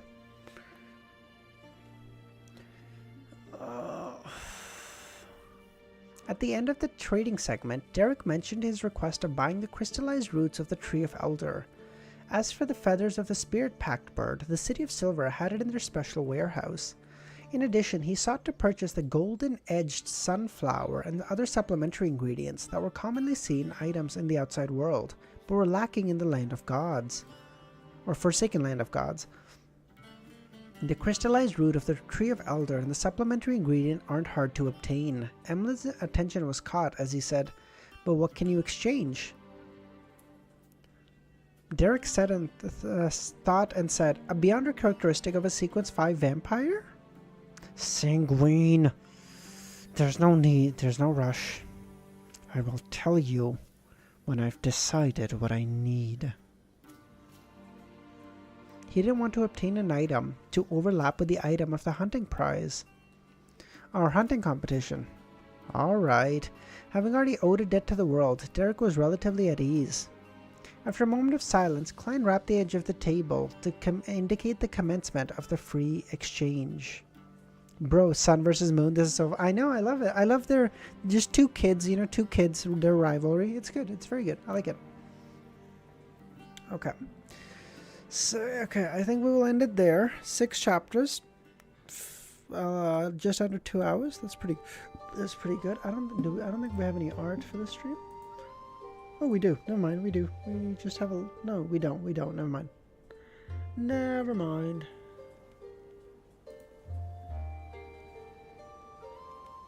Okay. That's it. Okay. We'll leave it there, everyone. Alright. As I mentioned, alright, I created a new role in the Discord for members. So if you're a member and you don't have the new role, just let me know. We'll get that figured out. Not everyone has the same name across platforms, so I didn't get all of them. There's a couple that I'm missing. So if you're on the Discord and you don't have the tag, please let me know. Other than that, thank you everyone for popping by for another fantastic stream. That was great. And I hope to see you guys a little bit later. That's it.